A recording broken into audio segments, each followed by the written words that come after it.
Hey guys, picture this.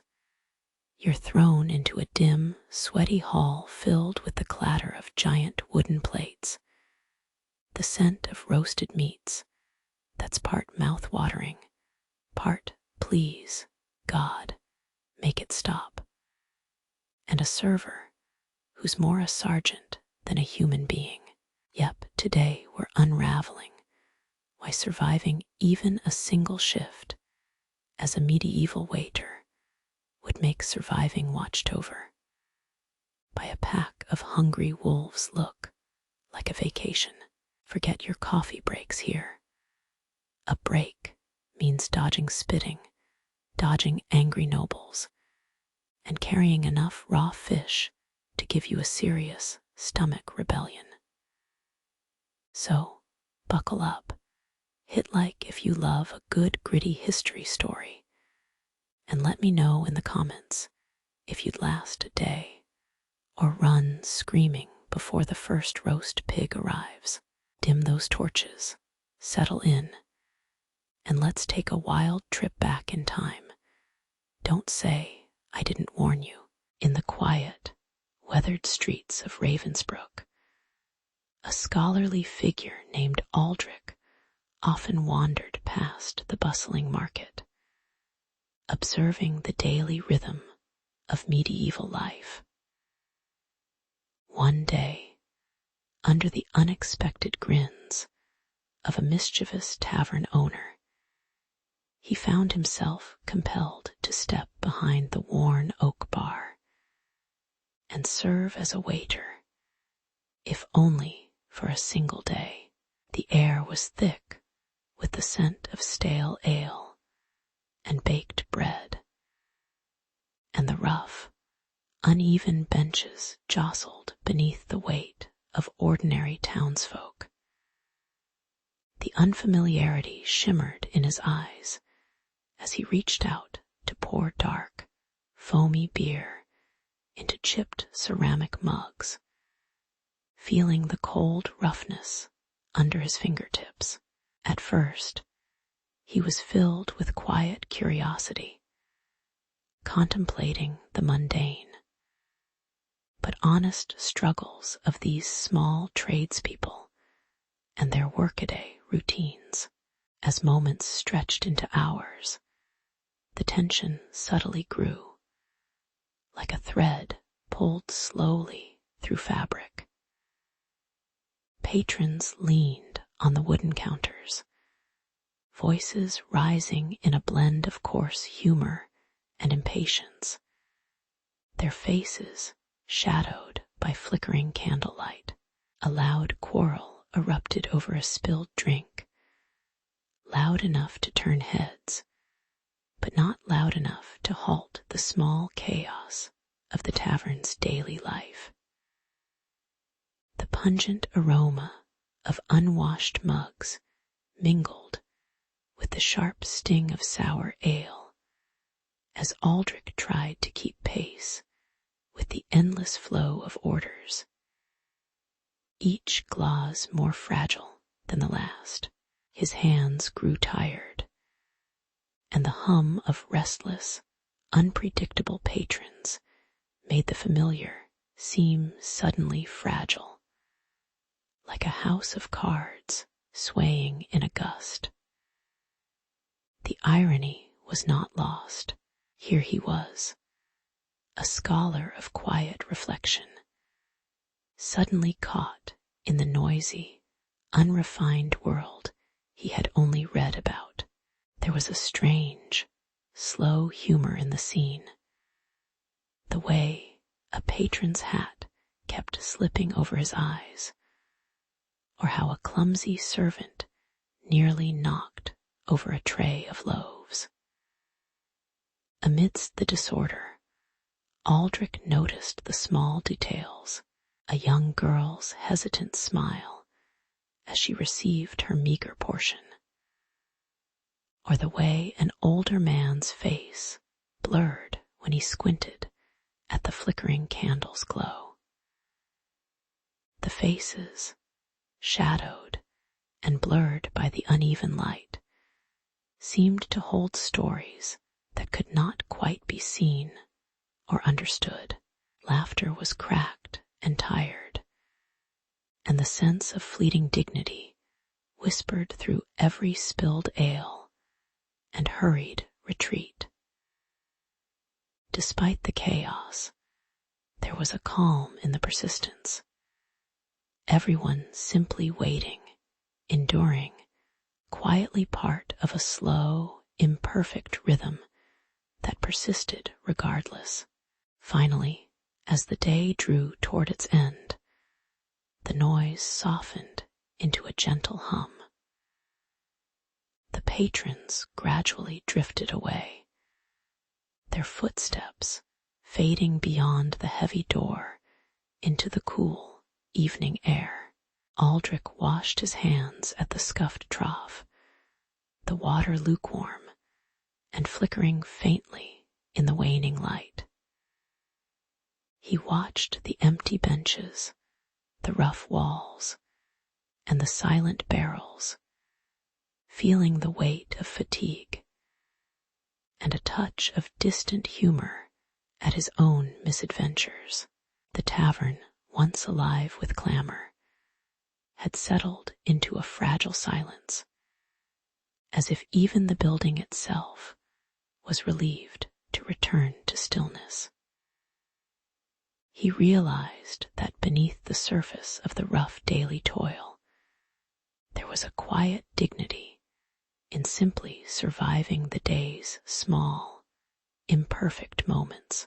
In the slow, reflective quiet of his evening, Aldrich considered the humble truths of human effort and endurance, understanding that the worn, unpretentious life of a medieval waiter carried its own quiet significance. The faces blurred in shadow had quietly borne their burdens, and he wondered how many unseen stories persisted beneath their tired eyes. Today's chaos, he thought, was just another ripple in the long, steady flow of ordinary existence, a reminder of how human life, simple and flawed, moves forward ever so gently, in patience and quiet acceptance. As he departed the tavern, the last light faded into a gentle dusk, leaving him with a new appreciation for the unnoticed, unremarkable moments that truly shape a life, slow, honest, and enduring. In the quiet shadows of the great hall, Aldrich, a young and somewhat cautious servant, steadied himself under the weight of a heavy pewter plate, adorned with remnants of a modest meal. The flickering candlelight cast soft flickers on the stone walls, while the murmured conversations and clinking goblets created a gentle hum that seemed to slow time itself. As he moved slowly along the narrow, uneven aisles, every step echoed faintly, and his fingers fumbled slightly on the cold edges of the utensils, feeling the roughness of craftsmanship long lost to polished perfection. It was a morning born from routine. Yet beneath that calm was the quiet anticipation of confronting unforeseen chaos, be it spilled food or a drunken night's ire. Still, he persisted, wrapped in the ordinary grace of service that seemed both mundane and quietly noble. The tension crept in as Aldrich's journey took him past tables crowded with overindulged patrons, their laughter sharp and unpredictable. A particularly burly knight, face obscured by shadow and a wild beard, slurred a request, banging his goblet with impatient finality.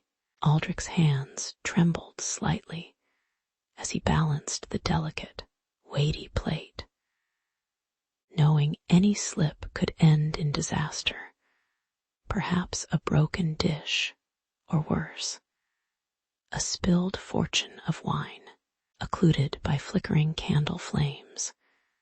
The knight's blurred face betrayed little, but that faint shadow of threat made each step heavier.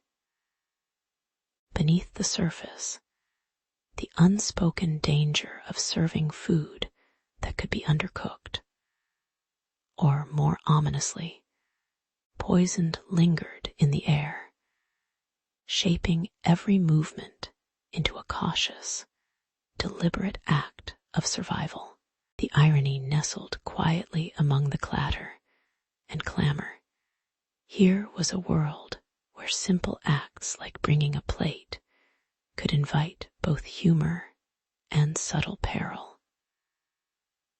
Aldrich, with sweat warming his palms, watched as a piece of bread slipped from his grasp, bouncing once before settling quietly onto the floor beneath a table.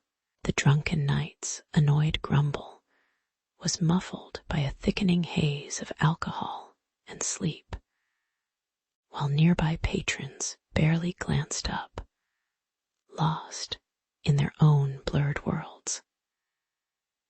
The candles flickered with a slightly mocking glow, as if indicating that life's unpredictability was a silent joke shared between the shadows and dim corners. Through it all, Aldrich learned a peculiar, quiet patience. That much of service was an act of resignation, gently flavored with irony and humor born of minor missteps. Eventually, the chaos dulled into a more familiar rhythm.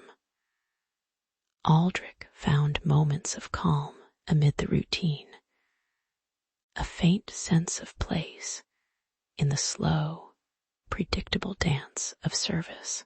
He learned to anticipate the nervous impatience of patrons, the unsteady promises of undercooked stew, and the silence that followed a failed attempt at a grand presentation.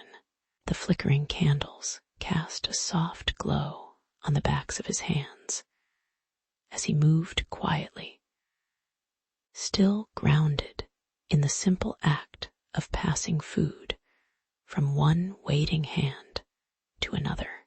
The blurred faces of prophets and rulers, fairly distant from his own experience, seemed to merge into the indistinct shadows on the walls, leaving him with only the steady pulse of serving and the gentle hum of life's small, imperfect routines.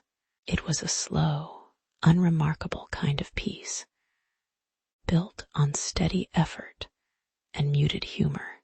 As he finally paused at the end of his shift, Aldrich reflected on the fleeting nature of his task, how fragile and absurd the daily rhythm of a medieval waiter truly was.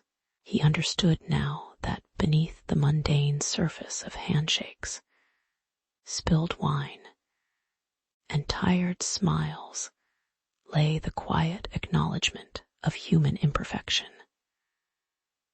The blurred faces of distant figures, the prophets, kings, and knights, reminded him of how small and unsteady even the grandest ambitions could be, compared to the humble art of simply serving.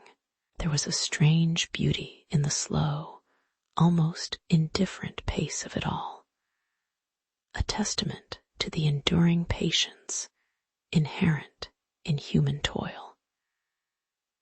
And with that gentle, ironic acceptance, he quietly prepared for another day, knowing well that the rhythm of servitude was, in its own way, a kind of quiet grace.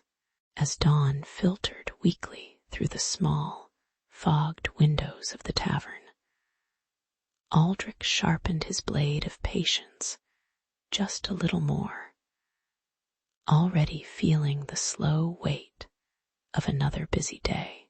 The scent of stale ale and bread mingled with the faint hint of smoke, settling into the wood and fabric, while the first wave of patrons shuffled inside, eager for warmth and their customary respite from the cold.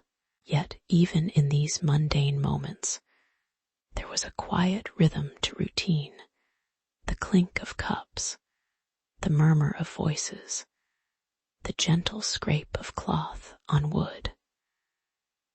Somewhere in the back, a baker's hand rested briefly on a counter, knowing that all was as it should be for now. The modest tranquility of the early morning was a fragile design, soon to be tipped by something less predictable and more invasive. As noon approached, a ripple of unease passed unnoticed until it manifested a subtle rumbling in the stomachs, a collective shift of discomfort across the room. The tavern's usual lively buzz morphed into hurried whispers as some patrons clutched their bellies and looked around with apprehensive eyes. Aldrich's movements slowed, each step heavier as his own stomach churned, a dull ache creeping through him. The innkeeper's sharp voice grew more urgent, demanding attention and calm. Yet his brow was furrowed beneath the dim light, betraying his own worry. Outside, the distant clang of the town's watch grew more frequent, a reminder of order looming just beyond the thin plaster walls, while small spills stained the flagstones, evidence of hurried, restless guests.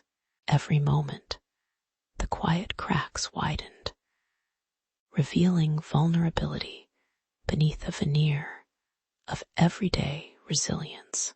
Irony settled softly like dust over the scene, just as the tavern began to fill with more frantic patrons, loud and impatient. Aldrich's own coughing fit erupted unexpectedly, forcing him to clutch his side and lean heavily on the rough wooden counter, his face blurred by the flickering lantern light. He observed the chaos with a gentle bemusement. What was supposed to be a day of simple service was now a slow unraveling of human frailty, all beneath the weight of an unseen, spreading illness. The demanding innkeeper's orders sounded distant, as if muffled by a fog of exhaustion, and the barmaids hurried past him with pale faces and hurried steps. Helpless, Aldrich watched the scene unfold, the missteps, the hurried shouts, the clattered mugs, each small mistake weaving itself into a quiet tapestry of collective human imperfection. Eventually, the noise softened as some customers drifted into restless stillness, eyes heavy and movements sluggish. Aldrich leaned against the wall, his hand trembling slightly as he pressed a cloth to his brow. The fever pushing through his bones. Outside, the town's watch had begun to arrive, their hoarse voices calling for order amidst the spreading sickness. The day's tension lingered. The constant hum of disquiet settled into a calm that felt almost resigned. The dim, warm light of the tavern now wrapped everyone in a soft, sleepy haze, and the ordinary sounds of service faded into a gentle, rhythmic breathing. Human life slowing and adapting amid the quiet chaos. Somewhere, the blurred faces of prophets remained hidden, shadows in the corners of his mind, unseen, yet silently observing the fragile threads of human endurance. As night settled fully over the village and lanterns dimmed, Aldrich's eyelids fluttered closed for a moment, feeling the weight of the day settle into his bones. The tavern, once loud with hope and routine, now seemed like a quiet relic of ordinary days. One more story of human vulnerability, quietly unwound in the stillness. The weak glow of the hearth cast long, gentle shadows across the worn wooden floors. And outside, the world outside simply continued, patient and unjudging. Reflecting softly, he understood that life's chaos often whispered in the moments between, where the mundane and the profound intertwine. A slow reminder of human imperfection amid the quietest hours of the day. In a humble tavern bathed in the dim glow of a single candle, the day's quiet rhythm was gently unfolding. Servers moved slowly, balancing plates and pouring drinks with a kind of practiced ease, each small motion contributing to the slow hum of daily life. Among them, Aldrich, a young and somewhat distracted waiter, was reaching for a candle's wick when his hand wobbled slightly. Unmindful of the dry hay laid out nearby for the hearth, the flame's tip arched upward, brushing against the straw as a tiny flicker of smoke began to rise, almost unnoticed in the otherwise peaceful ambience. Outside, the evening was settling, shadows lengthening. Unaware that a simple mistake could unsettle the entire space, almost immediately, the tiny spark caught hold, and a faint cloud of smoke grew into a whisper of flames licking hungrily at the hay. The crackle of burning straw and the faint scent of ash stirred a sudden tension. Patrons looked up in puzzled silence as the fire spread. Licking along the haystack with slow, deliberate certainty, Aldrich's eyes widened as he realized what had happened. His movements hampered by shock and the unfamiliar weight of responsibility. The chorus of drifting conversations was now punctuated by the soft hiss of fire swallowing straw. A small yet growing chaos that clung to the edges of the room. The moment shifted from ordinary to urgent, quietly testing the limits of human calm amid the creeping danger. As smoke thickened, irony settled like a shadow. What was once a peaceful gathering had become a miniature inferno, and the staff scrambled to contain their own helplessness. Aldrich grabbed a bucket of water, only to see it barely make a dent, the flames licking higher with a slow, patient intent. Outside the window, the darkening sky seemed indifferent. The distant sound of men and carts moving slowly along cobblestone streets. Just as plans to douse the flames faltered, an impatient lord stormed in, face blurred by a flickering torchlight, voice heavy with blame. His words, like the flickering flames, carried a faint sense of absurdity, an outrage at a disaster born from a simple flick of a careless hand. Not malice or neglect. Eventually, the fire was subdued by the thickening night, and a strange calm settled once the last flame expired. The tavern, once vibrant with sound, now echoed with quiet sighs and the faint scrape of wet cloth. Aldrich stood amid the soot and scent of charred straw, quietly reflecting on the slow passage of events. How a tiny spark had woven chaos into what was meant to be an ordinary evening's quiet.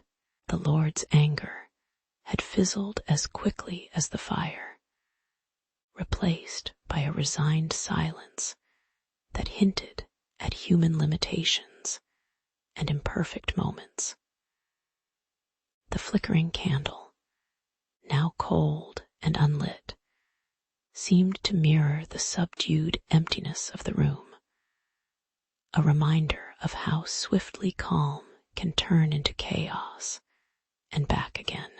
Looking back on the event, it became clear that life in the tavern was less about control and more about endurance, barely holding steady through each small misstep. The ruined hay and charred timbers stood silent witnesses to the unintended consequence of a moment's oversight, and Aldrich's shoulders carried the quiet weight of hindsight. The entire episode, mundane yet strangely profound, reflected the human tendency to find order amid disorder, to reconcile with the small chaos that is always waiting just beyond careful control. In the end, the lesson was subtle. Peace is often fragile, resting gently on the patience and indifference of a tired world, which continues quietly despite our most careless sparks. In the dim glow of a flickering torches, Aldrich stood behind a long wooden counter, his shoulders slightly hunched under a rough, woven tunic. It was the start of another day filled with the quiet monotony of serving cold mead and stale bread, the sounds of scraping plates and muffled conversations drifting through the air. The air smelled of dried herbs and spilled wine, a constant hum of human inefficiency weaving itself into the fabric of the tavern's slow rhythm. For a moment, he paused, observing the small chaos, the clinking cups, the faint laughter, and felt that peculiar sense of predictability that only centuries of routine could breed. The quiet tempo of medieval service was, in its own way, oddly comforting, even as it wore on the soul like a well-used blade. Suddenly, a loud crash echoed, breaking the fragile calm as a careless patron overturned a barrel of ale, its contents spilling like a dark river over the flagstones. Aldrich's hands instinctively reached out, trying to catch the falling tray, but the weight of the mess sent him stumbling, bruising his pride along with his palms. The unspoken tension of the room thickened. The flicker of candle flames flickered more rapidly, shadows leaping in petty judgment. A few murmured apologies were swallowed by the hum of disapproval, and Aldrich's face warmed with a dull frustration that no amount of humble service could easily soothe. In that moment, the simplicity of his duties revealed their unforgiving complexity, exposing how even small mishaps could ripple into lasting embarrassment. As the chaos subsided, a faint irony settled in how this typical day had quietly turned into a lesson in humility. The blurred, unseen faces of the Lord's scribes and noble guests remained in the background, shadows behind the light, unaware of the petty struggles played out at the servants' level. Aldrich's bruised knuckles ached, but he found some humor in the absurdity of it, all a universe where minor failures could suddenly seem monumental. The slow, deliberate breathing that followed felt like a soft rebuke from time itself, reminding him that human frailty was as constant as the passing seasons. The edginess of the moment eased into a quiet acceptance, swallowed by the unhurried cadence of restocking benches and wiping down tables. With the fire finally subdued and the Lord having taken his leave, Aldrich reclaimed a moment of stillness, leaning on the cool, rough wood of the bar. The heavy silence that settled was punctuated only by the faint crackle of dying flames and the soft, distant sound of birds settling into the evening. The day's chaos had dissolved into this peaceful weariness, a testament to the slow passage of time and the small, unremarkable acts that made up his life. His body, still tender from the mishap, moved with quiet caution, grateful for this moment of calm.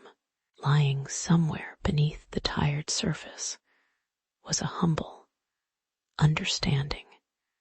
Every day in service carried its own unpredictable gravity, even if it seemed dull from the outside.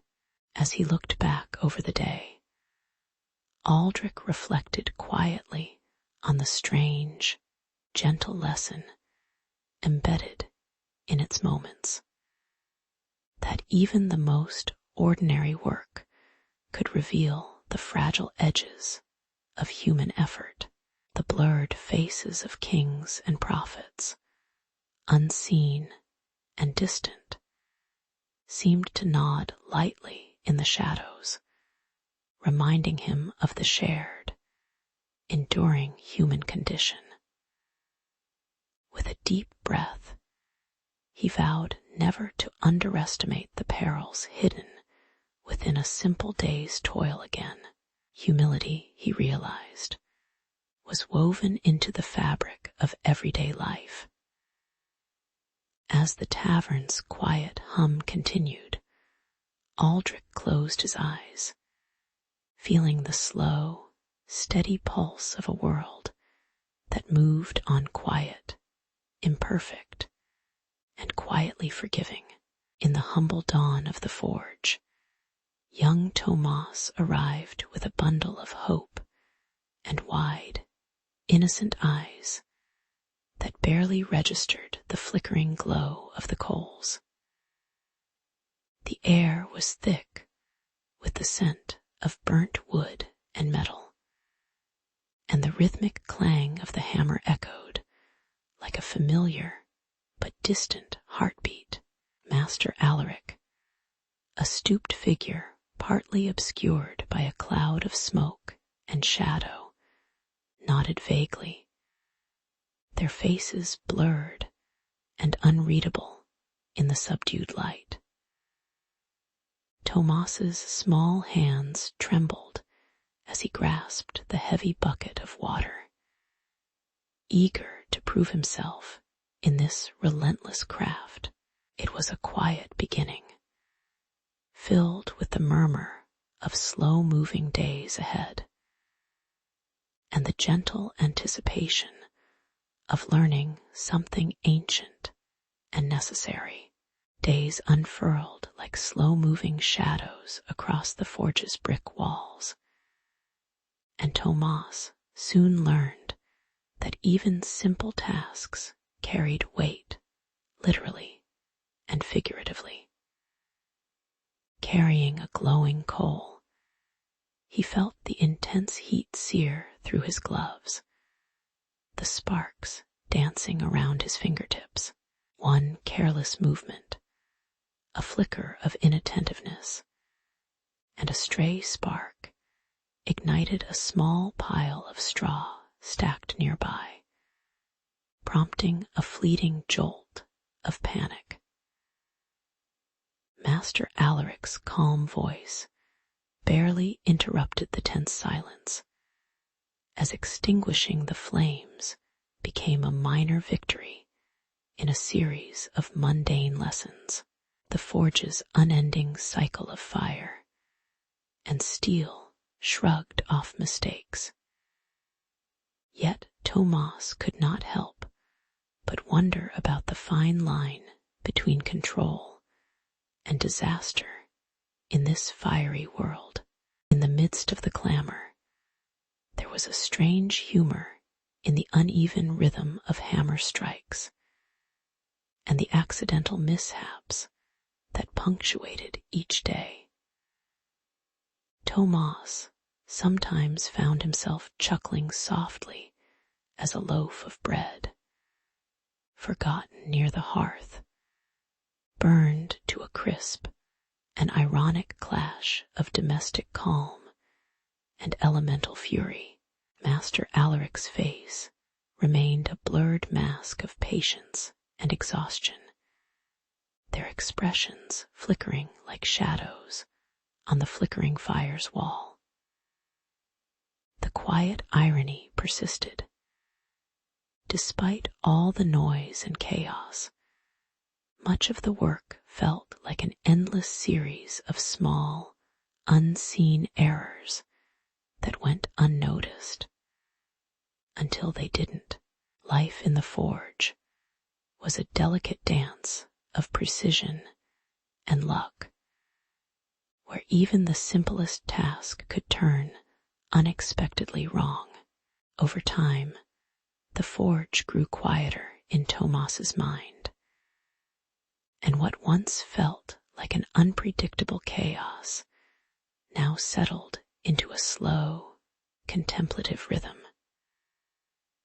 The heat no longer felt like a threat, but a steady weight against his palms, and the clang of tools became a familiar lullaby. Master Alaric's shadowy form watched over him without comment, their faces still hidden, yet somehow reassuring, as if knowing the relentless pace was enough. Mistakes still happened, but with each passing day, Tomas learned to accept them as part of a larger, quiet story, one that required patience and humility. Even in the exhaustion, there was a strange comfort in the consistency of the forge's slow burn, and in the endless, unremarkable patience demanded by the craft. Now, as the shadows lengthen and the forge cools, Tomas reflects quietly on the strange dignity of his humble labor. The ken of fire and metal, of effort woven into each blade, stays with him like a soft, flickering memory. He recognizes that the forge's silent perils, hot coals, sparks, the weight of mistakes, are simply part of the unassuming human pursuit to shape and be shaped by the world. The faces of the masters and prophets remain unseen, hidden behind a haze of light and shadow. Yet their quiet lessons linger in the air. As he prepares to leave for the day, Tomas knows that, in the end, the slow rhythm of the forge that once seemed so dangerous now feels like a gentle reminder that even in our rare moments of chaos, there is a subtle, enduring peace. In the quiet shadow of the forge, Tomas began to understand the slow rhythm of the hammer, each strike more certain than the last. As the flickering flames cast a warm, orange glow over his work, the smell of heated iron mingled with the faint scent of sweat and ash, a familiar comfort in the monotony of daily labor. His hands, once hesitant, now moved with a cautious confidence. Yet beneath this modest progress lay a quiet hope to earn a place among the seasoned blacksmiths. As dusk settled, he watched the glow of his recent pieces shaped and cooled, feeling the small, steady pulse of routine settle into his bones. It was a simple life, punctuated by sparks and patience, and Tomas found a strange serenity in each measured moment of craft. Soon, the forge's quiet was punctuated by the shadows of rivalry. As Joran, an older apprentice with wary eyes, began to murmur in the corners of their shared workspace, jealousy's slow crawl crept into Tomas's mind as Joran subtly sabotaged his tools, misplacing tongs, dulling chisels, small acts with outsized intent. Tomas noticed, of course, but chose only silence, carrying the increasing weight of frustration beneath his calm exterior. The work became tenser, the clangs of the hammer more deliberate. Yet beneath the surface, a quiet tension grew, an unspoken acknowledgement of the fragility of skill and respect. The forge, once a place of humble progress, now hosted a subtle undercurrent of rivalry, as if every spark flickered with unspoken challenge. One morning, amid a quiet hum of anticipation, Tomas was tasked with shaping a knight's helm, a venerable piece, heavy and cold, promising honor if done well, embarrassment if not. As he worked, Joran's disapproval hovered like a shadow, and in a careless moment, Tomas's hand slipped. The tongs lapsed from his grip, and a burst of heat scalded down his forearm. The pain was sharp, but brief, leaving behind a red, blistered mark that would linger. The incident seemed small to outsiders, yet in that moment, Tomas saw clearly how swiftly skill could be marred by a single lapse of attention, how easily pride and resilience could be tempered by an unforgiving flame. The forge felt quieter, more deliberate, as if reminding him of the cost of carelessness, even in modest craft. As days passed, Tomas learned to accept the burn not as a mark of failure, but as a quiet lesson in patience and humility. The ache faded into dull background noise, replaced by a steady, contemplative calm. His hands, now more cautious, moved deliberately, each touch tender with the awareness of flesh and iron's shared dangers. Joran's rivalry softened into silent acknowledgement of Tomas's resilience, and the forge returned to its usual gentle rhythm, a place where human error was both inevitable and quietly endured.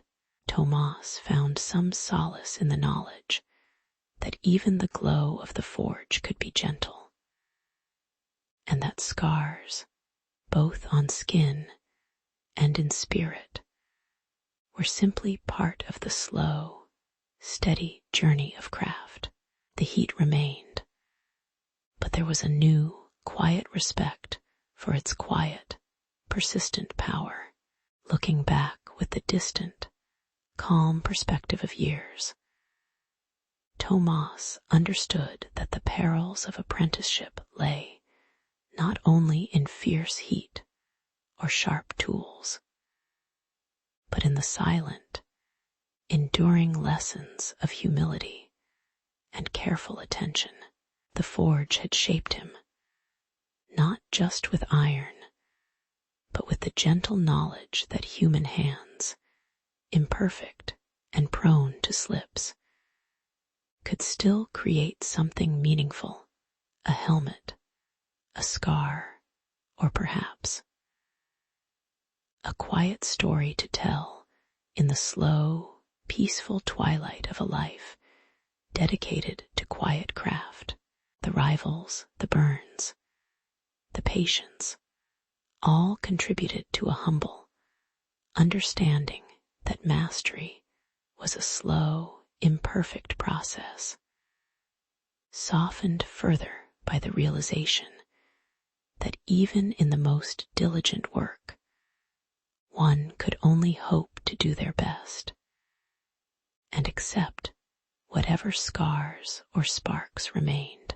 And so, in the end, Tomas's story was small and unremarkable, yet quietly enduring, like the glow of the evening sky over the forge's timeless quiet. In the quiet village streets of the Middle Ages, Tomas's family awaited the harvest, whose delay cast long, slow shadows over their modest home. The forge beside them remained silent most days, the smell of burnt charcoal a distant memory, as worries about debt quietly amassed in the corners of their minds. Tomas, eager yet inexperienced, prepared his tools each morning, not knowing how the slow march of time was subtly changing his place in the world. Amidst the gentle hum of a waking town, his steps felt heavier, weighed down by the unseen burden of unpaid fees and uncertain futures. The routine was simple: fire, hammer, and hope. but the outside world seemed to linger in a kind of limbo, unresponsive to their quiet despair. As weeks turned into months, the news of the delayed harvest began to stir a different kind of tension, one woven with scarcity and worry. The markets, once bustling with trades and cheerful haggling, shut their gates as a sudden outbreak of plague spread whispers of contagion through the air. Tomas was instructed to stand guard over a shipment of iron, cold, unyielding, and precious, while villagers looked on with dull eyes, their faces blurred by fear and exhaustion. The rhythmic clink of the forge's tools was replaced with the uncertain silence of waiting, each hour pressing more heavily than the last. A vulnerability crept in. You could sense it in the way neighbors glanced over fences, fearful of threats that could come silently in the night.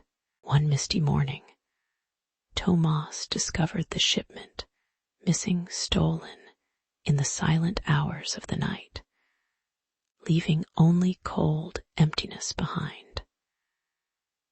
The iron, once a symbol of hope and livelihood, now felt like a fragile promise betrayed.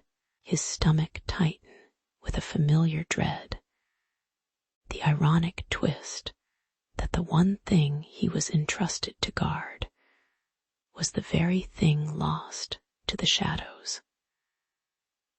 Rumors swirled among the villagers, some whispering of betrayal, others of misfortune, but Tomas's mind fixated on the quiet mystery of it all. The idea that someone might have handed him over to hardship felt almost too poetic in its simplicity.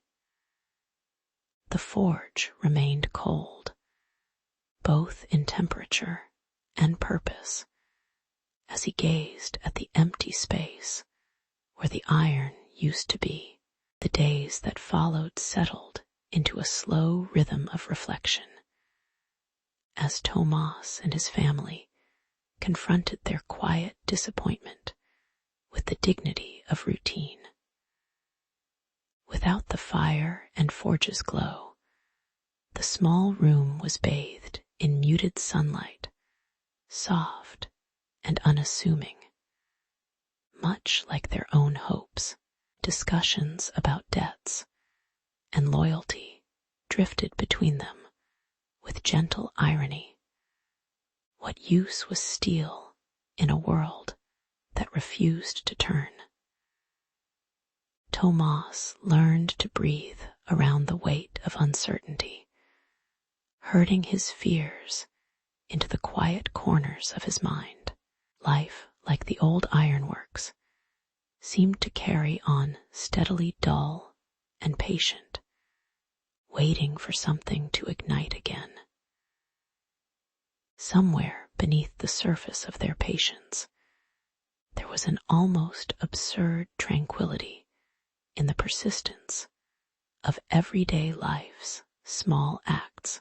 Years later, Tomas would recall those days with a quiet smile, recognizing the strange beauty of a time when patience was the only real currency. The iron theft, the delayed harvest, the small town's collective breath held tight, they all blurred into a memory that felt both distant and strangely precise. Reflection revealed how human resilience often whispers quietly beneath layers of hardship, like the dull glow of a dying ember. The face of a prophet, unseen and merely suggested by shadow and light, served as a subtle reminder that unseen forces and unseen people shape these quiet stories. As he sat in the twilight of his own life, the slow, unremarkable days seemed like gentle lessons in humility and quiet irony, a story not of triumph, but of enduring stillness. In the quiet dawn of a medieval workshop, Tomas, the humble blacksmith's apprentice, arrived with the soft clang of his wooden clogs on the stone floor. The forge was just beginning to glow, casting a faint orange hue over the worn anvils and the lingering shadows of the previous night's work. Outside, the distant murmur of the city stirred slowly, but inside, it was the steady rhythm of hammering and steaming that marked the day's beginning. Tomas's small hands moved almost automatically, familiar with each tool and every burnished piece of iron, as if the workshop itself had become a quiet companion. It was an ordinary start, filled with small hopes of learning and quiet pride in simply belonging to this daily universe. As midday approached, the workshop's atmosphere grew thicker with heat and a faint smell of metal and oil. Master Alaric, tall and broad-shouldered, leaned over a large anvil, his face blurred by the rising sweat and the low-hanging smoke. Tomas, now more confident, held a pair of tongs, carefully adjusting a glowing bar of metal, an act that required mere patience, but carried the weight of significance. Then, unexpectedly, a stray ember drifted from the fire, catching on a hidden spool of oil tucked out of sight behind a pile of scrap. In an instant, a small, eye-catching flash illuminated the space, followed by a sudden growl of flames, darkening the room with smoke as the fire greedily spread across the oily surface. The familiar comfort of the workshop suddenly felt threatening and wild.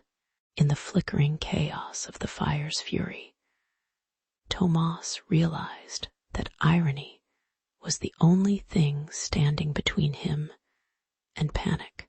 The oil, the forge's cherished silent helper, had turned into a menace. Despite the choking smoke, he remembered the faint instructions etched into his memory about fire safety and the importance of keeping things orderly. Even amid disaster, his hands trembled for a moment, then moved purposefully to grab a wet rag and a fire bucket as the flames licked hungrily at the ceiling beams. Master Alaric's figure, blurred by the smoky haze, seemed unmovable, yet Tomas felt an odd warmth of responsibility rising in his chest, an unexpected moment of clarity amidst the unfolding absurdity of a blaze born from something so mundane. All human effort, he knew, hung quite delicately on small acts of courage. With a quiet, determined rhythm, Tomas worked to douse the flames, his movements slow, and formed more of a ritual than a frantic scramble. The fire's intensity waned as the water and the damp cloth smothered the last embers, leaving behind only a faint smell of charred wood and scorched oil. The workshop grew still beside the retreating smoke, a gentle pause in what had been a sudden, chaotic event. Master Alaric's broad shoulders shifted with a long, exhausted breath. His unseen face softened by the dim light. The others, apprentices who had gathered in silent curiosity, looked on with mild interest, witnesses to yet another small chapter of human error, woven quietly into the tapestry of their routine lives. Tomas, hands still damp, looked over the dimly glowing ruins and felt an odd sense of calm settling anew. Later, as the workshop settled into a gentle dusk, Tomas found himself reflecting quietly on the day's quiet perils and surprises. The fire had revealed not just the fragile nature of their daily existence, but also the resilience found in simple acts: a spilled oil, a stray ember, a moment of fear, and then a cautious recovery. He amused himself with the thought that even the most careful craftsmen sometimes found chaos hiding behind their familiar routines, a reminder of their human imperfection. As shadows lengthened and the first stars appeared faintly beyond the small workshop windows, Tomas appreciated the slow, unspoken lessons beneath the mundane. That bravery often lurked in the smallest acts, and that the mundane, with all its silent absurdities, kept the wheels of life quietly turning. The forge, after all, was neither dangerous nor safe. It was simply human. In the quiet hours after the forge's fire cooled, Tomas kept his hand steady, feeling the dull ache in his palms and the faint remnants of soot beneath his nails. The smoky air slowly settled into a stillness that seemed to acknowledge the end of a long day, one filled with the subtle rhythm of hammer strikes and fiery bursts. He watched the last flickers of embers glow softly, unsure if it was relief or a quiet exhaustion he felt most. The forge, once alive with roaring flames, now lay silent, its warmth lingering faintly on his skin like a reminder of what had been endured. It was in these moments that the young apprentice considered the small scars, thin lines along his knuckles, and a deeper one on his wrist, signs of lessons etched into his flesh and soul alike. The tense silence of the workshop was broken only by the gentle crackle of dying coals. As Master Alaric approached, eyes obscured behind a shadowed brow, with a slow, deliberate nod, the old blacksmith finally declared Tomas a journeyman, his voice as calm as the ash-covered air, but carrying the weight of many years. Tomas listened, half distracted by the faint sting of fatigue and the faint thrill, an ironic quiet joy that came with recognition. The master's words seemed distant, yet beneath them lay the unspoken acknowledgment of the perils faced, the burns, the missed meals, the near misses when sparks or falling tools had come too close. It was a quiet triumph, seasoned with the irony that in forging steel, one's own resilience was often forged in silence and sweat. As the moment settled, Tomas's gaze drifted to the scattered tools and the worn wooden bench where he had spent countless hours shaping metal and, inadvertently, shaping himself. He reflected on the sharp edges of his journey, the loss of small, precious things. A favorite hammer lost in a flash of flame, a friend's hand slightly burned during a stubborn forge weld. There was a strange humor in it all. How such perils could seem both ordinary and perilous in the same breath, like the daily grind of life itself. His scars told stories, one thin line on his cheek from a careless spark, another deeper one crossing his palm from a misjudged hammer stroke. These invisible marks, he realized, had become the quiet ornaments of his hard-won mastery. Sitting back against the cool stone wall, Tomas allowed himself a rare moment of calm. The forge was now silent, its warmth a gentle hum in his memory rather than his skin, and in the twilight he felt an unexpected sense of peace. The shadows softened the stark lines of the workshop, and he watched the faint dust motes dance in the last light, filtering through small windows. There was a peculiar comfort in knowing that the danger had gradually become part of the routine. The gentle irony of risking life for the promise of metal. His thoughts flickered to the future, beyond these walls, knowing he was better prepared, perhaps not by skill alone, but by a quiet acceptance of imperfection and the absurd beauty of perseverance. In the quiet aftermath, Tomas considered the years ahead, what lay beyond the forge, what awaited him in the next chapter of life, where no hammer rang and no sparks flew.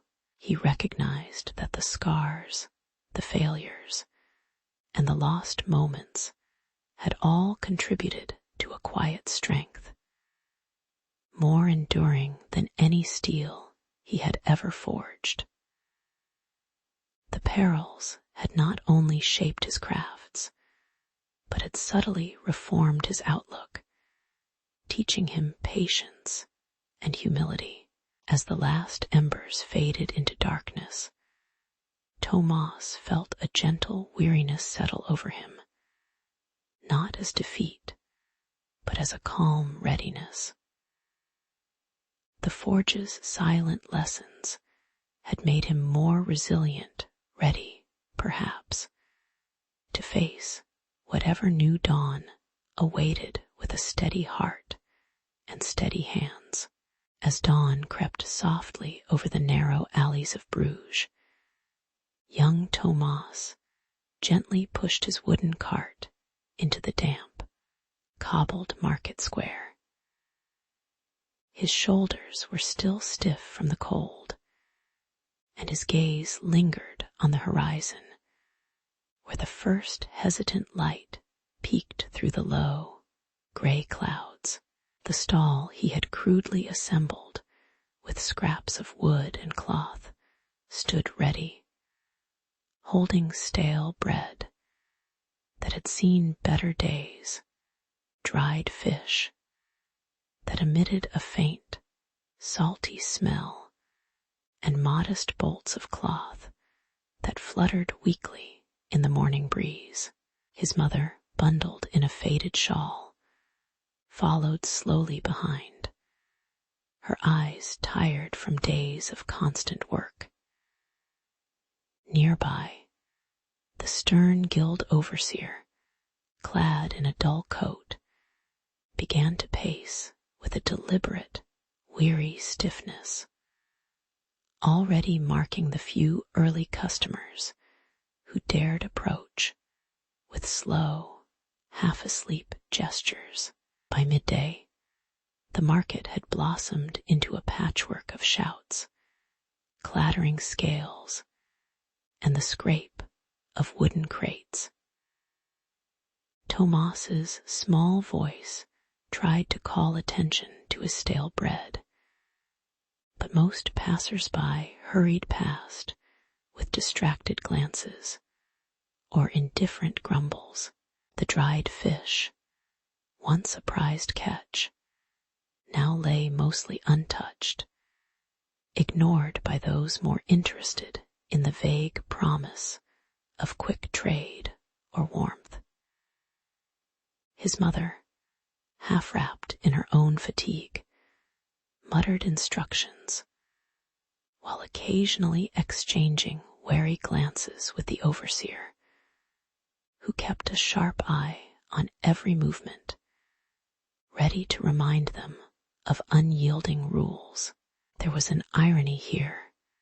The market, once a lively hub, now felt like a quiet battleground where human patience was tested amid the routine monotony of daily hardship. As afternoon waned, the market's hum slowed to a dull murmur. Tomas pulled at the edges of a gaggle of dull-colored cloth, its fabric rough against his fingers, a small smile flickering at the thought that perhaps someone might buy a piece if the sun persisted in shining lightly today. The overseer, standing stoically with crossed arms, finally took a long, slow breath, as if to remind himself that the day's care was all that mattered, even if the faces around him blurred into the same tired expressions. His mother sat nearby, gently brushing a speck of dust from her sleeve, as if the mundane act might somehow momentarily lift her from the weight of another unremarkable day. The market was quiet now. Only the faint click of a woman's token, or the shuffling footsteps of a fruit vendor, reminding all that life churned on with gentle, unhurried patience. As evening settled, the market slowly emptied, leaving behind an almost ghostly stillness.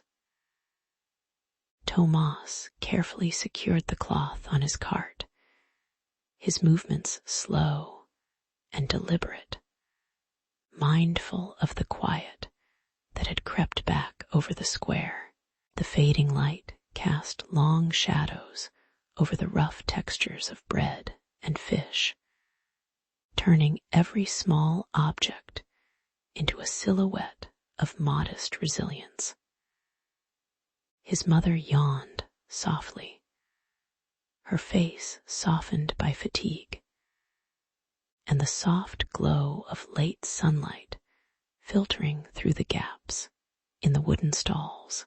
The overseer finally lowered his gaze, as if tired himself, acknowledging the end of a day filled with small routines and quiet persistence. In the stillness, the absurdity of their daily struggles held quietly, a gentle reminder that even hardship was part of the unspoken, enduring rhythm of life. Later, Tomas sat beside his mother, their shared silence as thick and warm as the leftover warmth of the day. The market was no longer bustling. Only memories of distant shouts and fleeting faces passing through time. As they tidied their humble stall, he mused internally about the endless cycle, each day casting them into the same tired patterns, yet somehow giving them a fleeting reason to continue. The blurred, unseen faces of prophets or royalty still haunted the edges of his mind, signs and symbols obscured just beyond reach. And he wondered quietly if the small, quiet acts of survival mattered at all. Outside, the first stars blinked weakly through the darkening sky, a gentle reminder that even in exhaustion, life quietly persisted, slow and unremarkable as a gentle stream. In the early morning light, Tomas unloaded his sacks of grain onto the crowded street, feeling the weight of paper-thin leather and coarse burlap pressing against his palms. The air was cool and quiet, broken only by the occasional clatter of pottery or the murmur of neighboring vendors greeting one another, slow and unhurried. His face was shaded by a small hood, unseen and blurred by the diffuse dawn, as he carefully arranged his wares, mindful of each breath and step. It was a humble beginning filled with quiet anticipation, as if the day might drift peacefully without incident. But underneath, Tomas knew the rhythm of the marketplace often shifted without warning, as if waiting patiently for some small chaos to stir the calm. As the sun climbed higher, rival vendors edged closer, jostling for space amongst the narrow street. Tomas's workload increased. Heavy sacks pressed against his back and arms, demanding strength he felt neither eager nor capable of fully summoning. The conversations around him grew sharper, a mixture of barter and subtle rivalry, their voices rising in a low hum that felt almost rhythmic, yet competitive. A sudden shove sent a sack wobbling, threatening to spill its contents onto the dirt.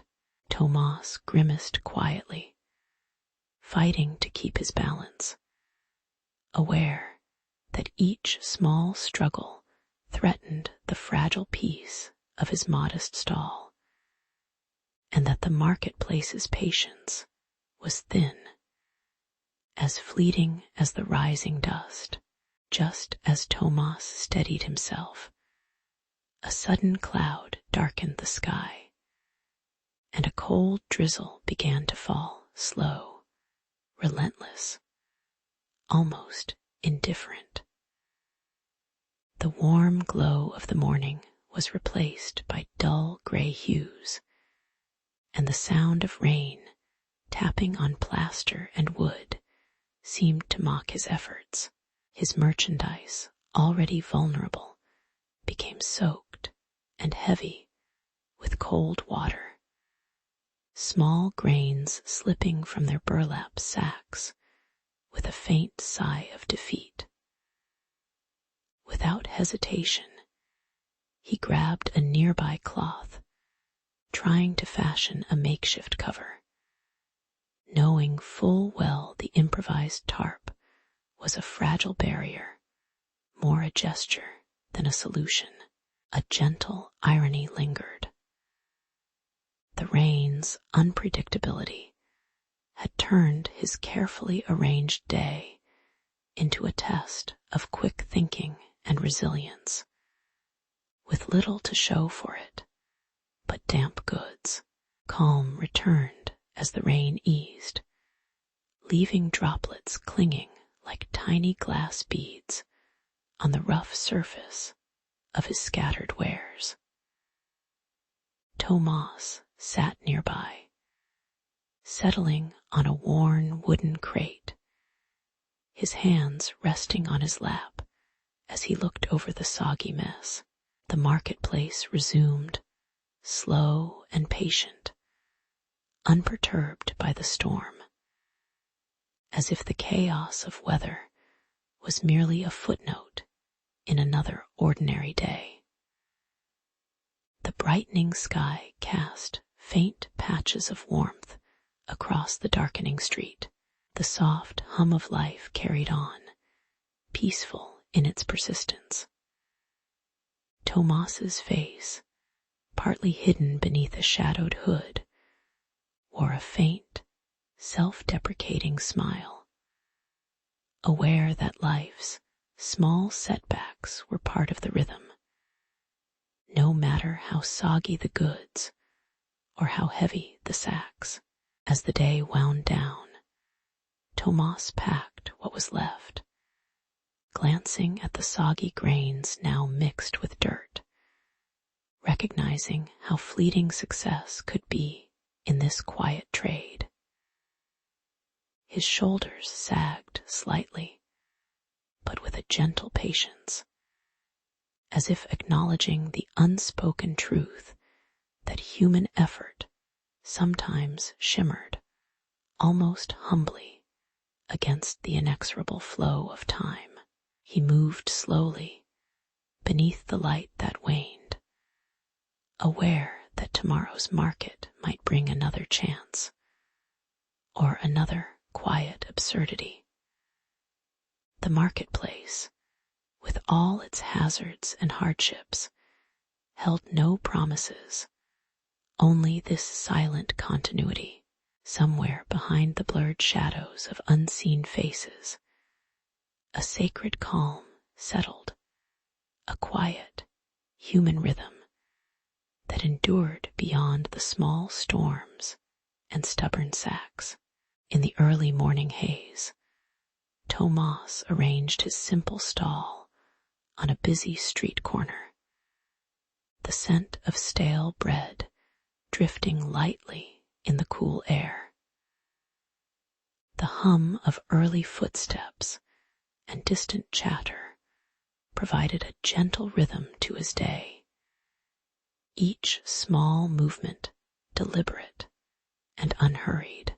As the sun softened the stone facades, he laid out his dried fruits and cloth-wrapped wares, quietly confident in the routine that had become his life. For now, the world outside was steady, if a little gray, and Tomas felt the familiar comfort of simply existing within its quiet order. It was a day like many others, measured and unassuming, cloaked in the slow rhythm of mundane necessity. Then, with the midday sun reaching its peak, a cluster of faces hurried past, murmuring about an unseen menace. Rumors of plague seeped through the crowd, some whispering, some shouting, all tinged with panic. A woman clutching her child recoil in fear, pushing her way past Tomas's cart. Others paused only briefly before abandoning their fragmented plans to flee. The air grew tense, a flicker of unease rippling through the marketplace, as if unseen shadows had suddenly deepened. Tomas watched in quiet resignation, recognizing it as yet another human ritual fear surfacing amid whispers of unseen dangers, stirring chaos in the mundane flow of daily life. Amidst this shifting tension, a grumpy guardsman approached Tomas with a hand outstretched, eyes shadowed beneath a chipped helmet. He demanded a bribe, an informal toll, to permit Tomas to keep his stall open amidst the rising disquiet. Tomas hesitated, feeling the weight of the coin pouch in his pocket, knowing that refusal could mean loss of livelihood, or worse. The irony lingered in the air, so many fears and fragilities. Yet safety could be bought at the cost of integrity. The guard's expression remained stern, unmoved by the quiet plea Tomas offered, muddled in the small, everyday matters, which seemed insignificant against the darkening wave of the city's troubles. As the guard moved on, Tomas took a slow, measured breath, watching the crowd's hurried scatterings.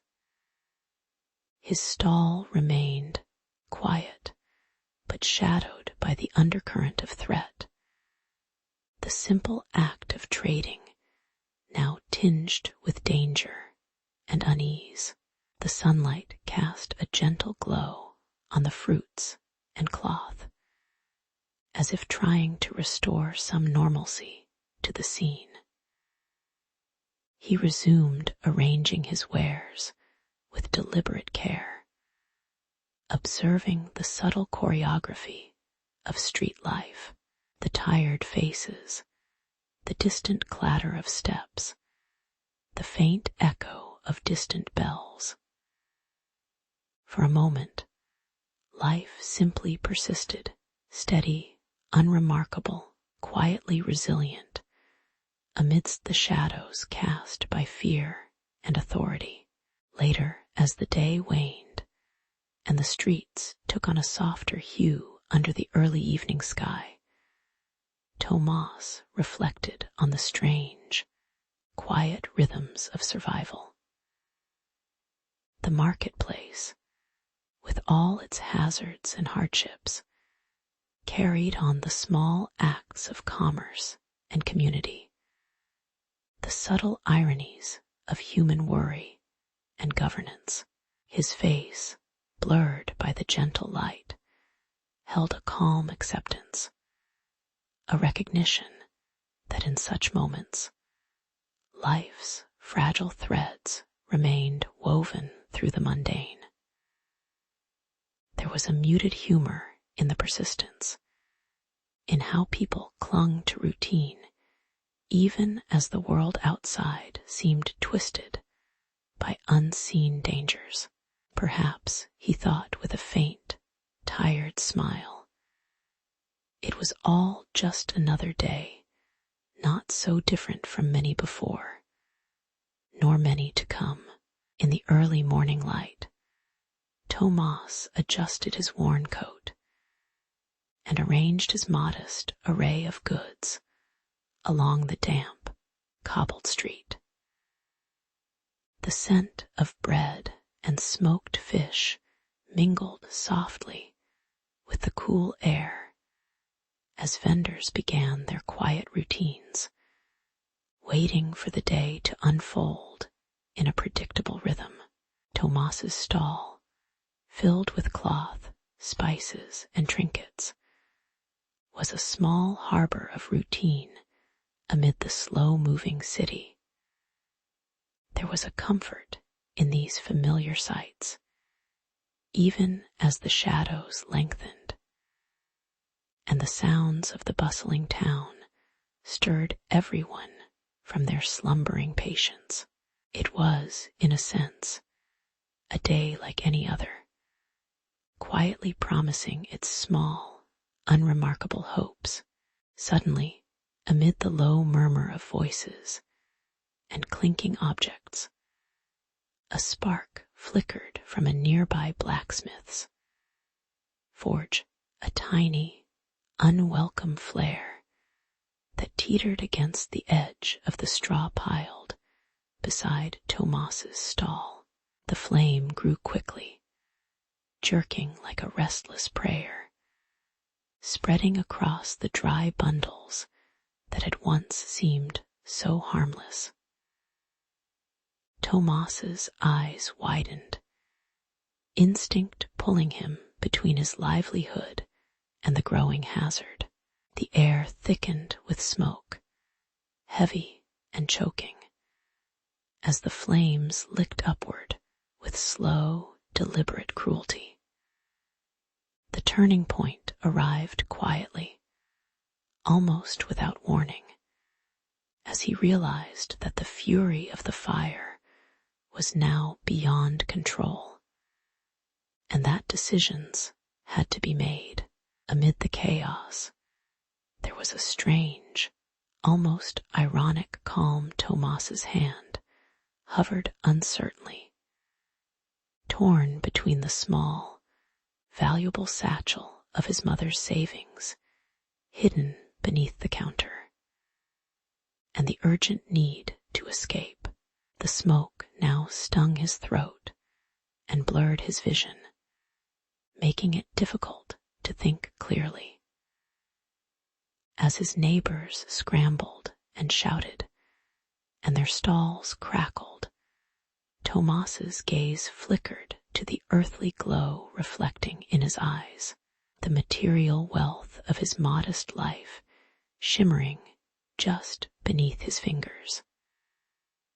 But the fire was relentless, insistent, a reminder of how fragile their world was, balanced on the edge of a single spark's careless moment. The irony was quiet, almost humorous. Saving treasures meant risking everything or nothing at all. With a slow breath, Tomas chose his escape, stepping back from the inferno as the smoke pressed against him. His palms felt clammy, and the warmth of the flames still lingered in the air behind him, like a distant, flickering memory. The quiet that followed was almost soothing. No more shouting, no desperate scrambling, just a fading glow amidst soot and ash. Tomas paused, watching his small world reduced to shadows, feeling the weight of both loss and relief settle in strangely equal measure. The street was silent now, the kind of silence that feels both heavy and peaceful after chaos, an interlude to contemplate what had been, what could have been, and what simply was. Later, as the evening shadows deepened, and the town returned to its customary sluggish pace, Tomas lingered at the edge of the smoldering site. The fire had revealed, with soft irony, the fleeting nature of material possessions, and the strength it took to walk away, unscathed, even when part of him wanted to retrieve the tiny, hidden savings from amid the ruins.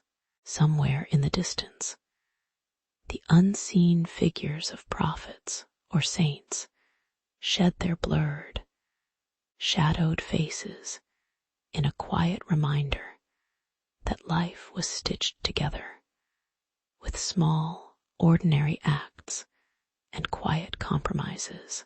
Tomas took a breath, feeling both tired and strangely peaceful, aware now that human life, with all its hazards and hardships, kept unfolding gently in the slow, unremarkable rhythm of days slipping by.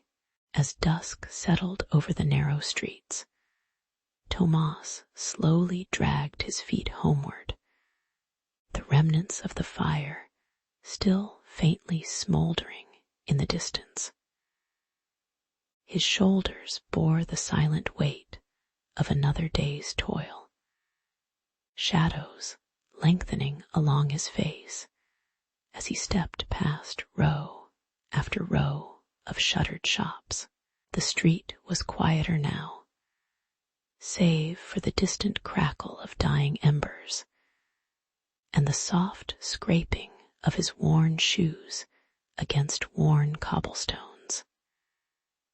His mind, as often as not, wandered between exhaustion and a faint flicker of hope for tomorrow's beginnings. Perhaps by dawn, new opportunities would appear, like the first light brushing the darkened sky, quietly promising renewal. Arriving home, Tomas was greeted not by applause, but by the familiar scent of cold bread and the faint hum of distant voices from the marketplace. Inside, his mother sat by a small, flickering candle, her face softly blurred by the dim glow, offering him a gentle look.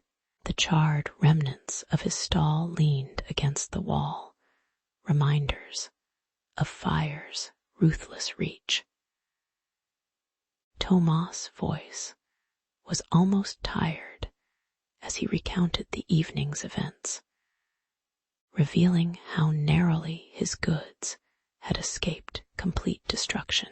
Her quiet, steady presence offered a strange comfort, as if her calm was a small sanctuary amid the chaos, and her words, soft but steady, promised that the setback was only temporary. Irony dawned quietly as Tomas reflected on the day's tragedy, how fire, that uncontrollable force, devoured what was cherished, yet left just enough from the ashes to forge potential anew. His hands, once skilled at bargaining and crafting, now touched the burnt wood and broken pieces with a sort of resigned amusement.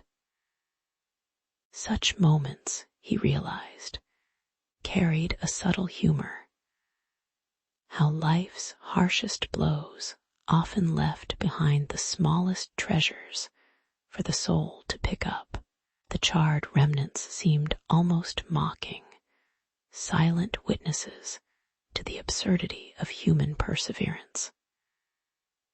Yet, beneath that irony, a strange sense of calm settled, as if the disorder was merely an unspoken chapter in a long, slow story.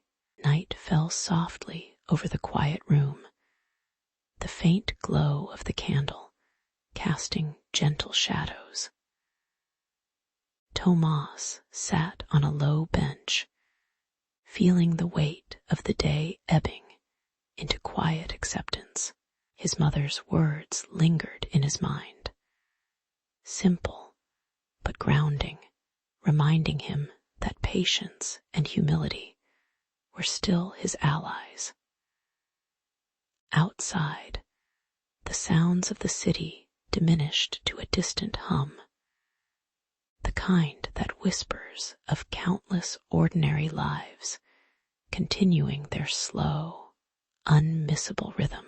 The air was cool, and the flickering candlelight made everything, even hardship, seem just a little less harsh. Here, in this small space, calm persisted, a modest reminder that even chaos had its quiet moments of reflection.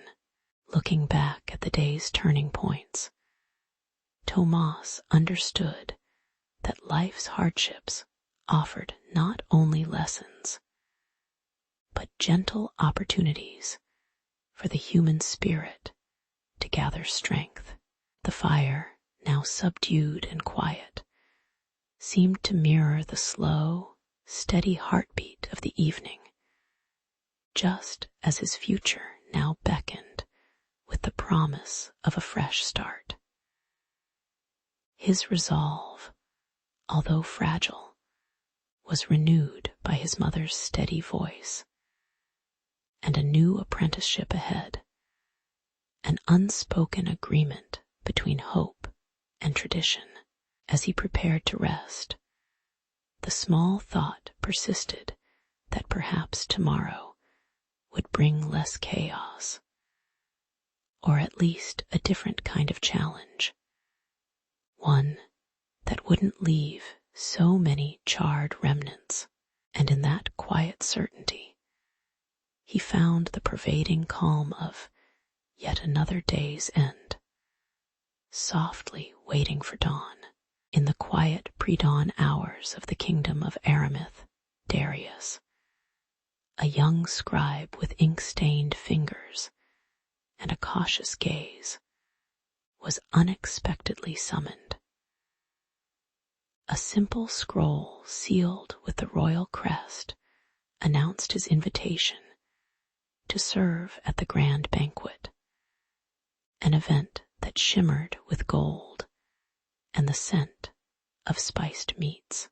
As he packed a few humble cloths and a writing stick, a tentative sense of importance fluttered in his chest, though in truth it was hard to tell if this was hope or nervousness about the uncertain future that awaited him within the palace walls. The heavy wooden doors creaked open to reveal the immense hall, winking with flickering torches and distant murmurs, an arena where quiet power played out behind the luxurious facade. Darius stepped inside, aware that tonight's seemingly simple duty might shape not only his fate, but also the tangled web of court intrigue beneath the glittering ceiling. The hall was alive with the soft clink of goblets, hushed conversations, and the rustle of silk robes, all bathed in a warm orange glow that softened every face and shadow. The royal family sat elevated at a long table, their faces partially obscured by flickering candlelight and the heavy layers of decorative veils, giving them an almost mythic distance. The king, broad-shouldered and tired-looking, chuckled quietly at a jest from an advisor whose eyes darted toward hidden agendas. Darius, standing silently behind the gilded bar, felt a strange flicker of unease as he realized that each sip of wine he handed could carry more than just liquid, perhaps whispers of treachery or plots, yet unseen. The room's calm veneer masked the underlying tension, like a mirror cracked just beneath the surface of a still pond, hinting that even the most opulent feast could mask dangerous currents. Amidst the clinking cups and muted laughter, Darius's mind wandered softly to the irony of it all. How a simple act of serving drink could be so precarious. As the evening wore on, a noble in ill-fitting clothes leaned in to whisper privately, his eyes darting toward a shadowy corner where a cloaked figure seemed to vanish behind a velvet curtain. It was subtly clear that this banquet, with its golden lamps and polished tables, was more than just an indulgence. It was a stage for whispered alliances and quiet betrayals, Darius watched with a slow, measured curiosity, amused by how each human gesture, careful sipping, faint smiles, became invisible signals in a game he barely understood. The faint scent of wine mixed with the dry, ancient perfume of power, reminding him how easily the night could turn from tradition to peril with a single, unnoticed move. As the evening melted into a gentle lull, Darius found himself drifting into a rare state of calm, partly due to exhaustion, partly because he had begun to see behind the curtain of pomp. The flickering flames cast soft shadows that seemed to dance rather lazily, mirroring the slow pulse of a night that refused to hurry. The king, with his weathered face turned a thoughtful shade, finally beckoned Darius to a quiet corner, offering a faint, knowing smile that felt both reassuring and distant. It dawned on Darius that perhaps the greatest danger wasn't in the grand betrayals or sharpened words, but in the quiet moments of complacency that followed the chaos. For in this peaceful stillness, the true costs of loyalty, ambition, and survival gradually settled in subtle, almost imperceptible ways, like faint echoes of a long, slow day drawing towards its end. Later, with the hall now silent and empty, except for the faint hum of distant footsteps, Darius reflected quietly on the night's strange harmony of human folly. The palace, once shimmering with anticipation and uncertainty, now seemed to breathe in the cool darkness, its walls quietly witness to a fragile balance maintained by fragile individuals. He understood, in a calm and almost amused way, that service at such a feast was a quiet testament to human imperfection, how the allure of gold and power could conceal the risk of loss and ruin with just a sip or a glance. As he tucked himself into a modest chamber nearby, the distant memory of polished tables and shadowed secrets seemed less like danger and more like a gentle reminder of how thin the line between stability and chaos truly was. And with that slow, soft realization, he finally closed his eyes, surrendering to the quiet lull of sleep amid the enduring peace of mundane human folly. As the grand hall filled with the faint glow of oil lamps and the soft murmur of noble voices, Darius observed the careful arrangement of silver trays and velvet cloths.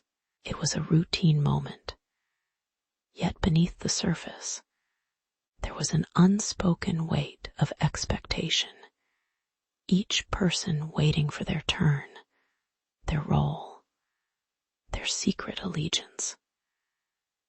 The air carried a subtle hint of roasted meats and dried herbs, blending into the quiet anticipation. Darius, standing among the bustling servants, felt a familiar, gentle calm that accompanies the start of such a tedious, predictable event.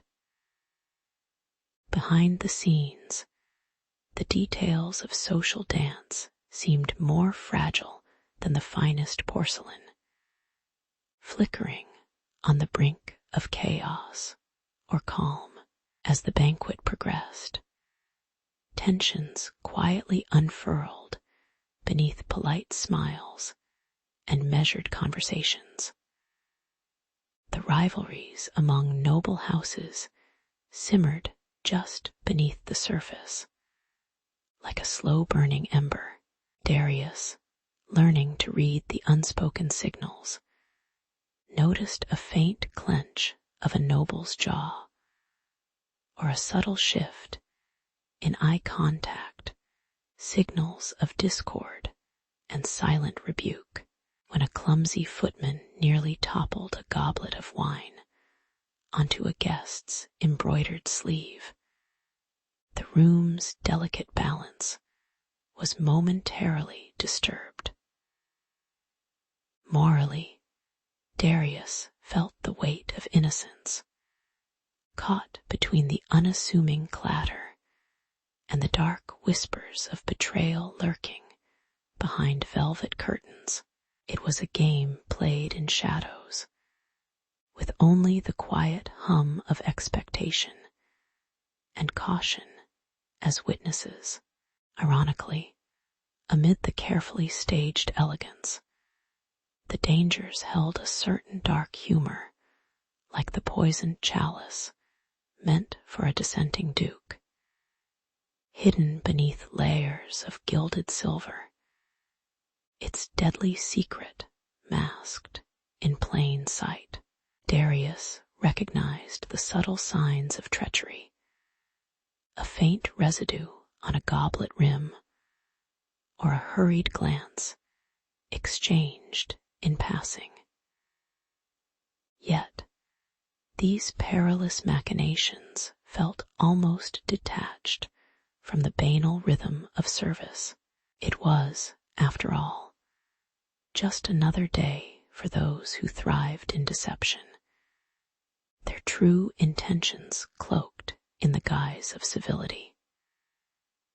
The silent threat of poison flickered quietly like a shadow behind each meticulously arranged dish, reminding him that in this noble dance, one slip could be fatal. In moments of calm, after the rush of the initial chaos, Darius found a strange comfort in the slow, rhythmic tasks, passing trays, pouring wine, adjusting the drapes, simple acts that allowed space for reflection. The room, filled now with the gentle hum of background conversations and the flickering shadows of candlelight, seemed to hold a kind of peaceful stillness. He observed the faces around him, friendly yet distant, sleepy or mildly amused, faces that bore the marks of human imperfection and fatigue. Behind the blurred faces, the unseen, shaded by soft, warm light, the unseen figures moved quietly through their dangerous routines, unnoticed, but watching, always waiting. It was a quiet, patient world, quietly awaiting its inevitable next turn. As Darius finally leaned against the cold stone wall, he reflected on the quiet absurdity of it all, how a simple act of service could cloak such human vulnerabilities. The grand banquet, with all its secrets, rivalries, and silent threats, was a microcosm of human fragility, palpable in each clumsy spill or cautious glance. The slow passage of the evening reminded him that beneath the pomp and grandeur, beneath the fragile veneer of civility, ordinary people navigated extraordinary dangers, often without realizing. Perhaps, in some quiet way, This was the true measure of their existence, a continuous balancing act, delicate and precise, like walking across a thin wire stretched over a yawning abyss. And as the last guests lingered in the warm, low-lit room, Darius understood that history's subtle patience was the only constant, waiting silently for the next small misstep. Long before the feast begins, the hall hums softly with muted conversations, and the flicker of oil lamps casting warm shadows on finely embroidered fabrics. Guests arrive quietly, their faces obscured behind delicate masks, each step deliberate and measured like a ritual of civility. Darius, a humble servant, moves with careful restraint, clutching a ceremonial goblet wrapped in velvet, aware of the weight it conceals, both literally and metaphorically. The air is thick with the scent of roasted meats, spiced wines, and the faint whisper of silk, while outside the evening presses gently against stone windows.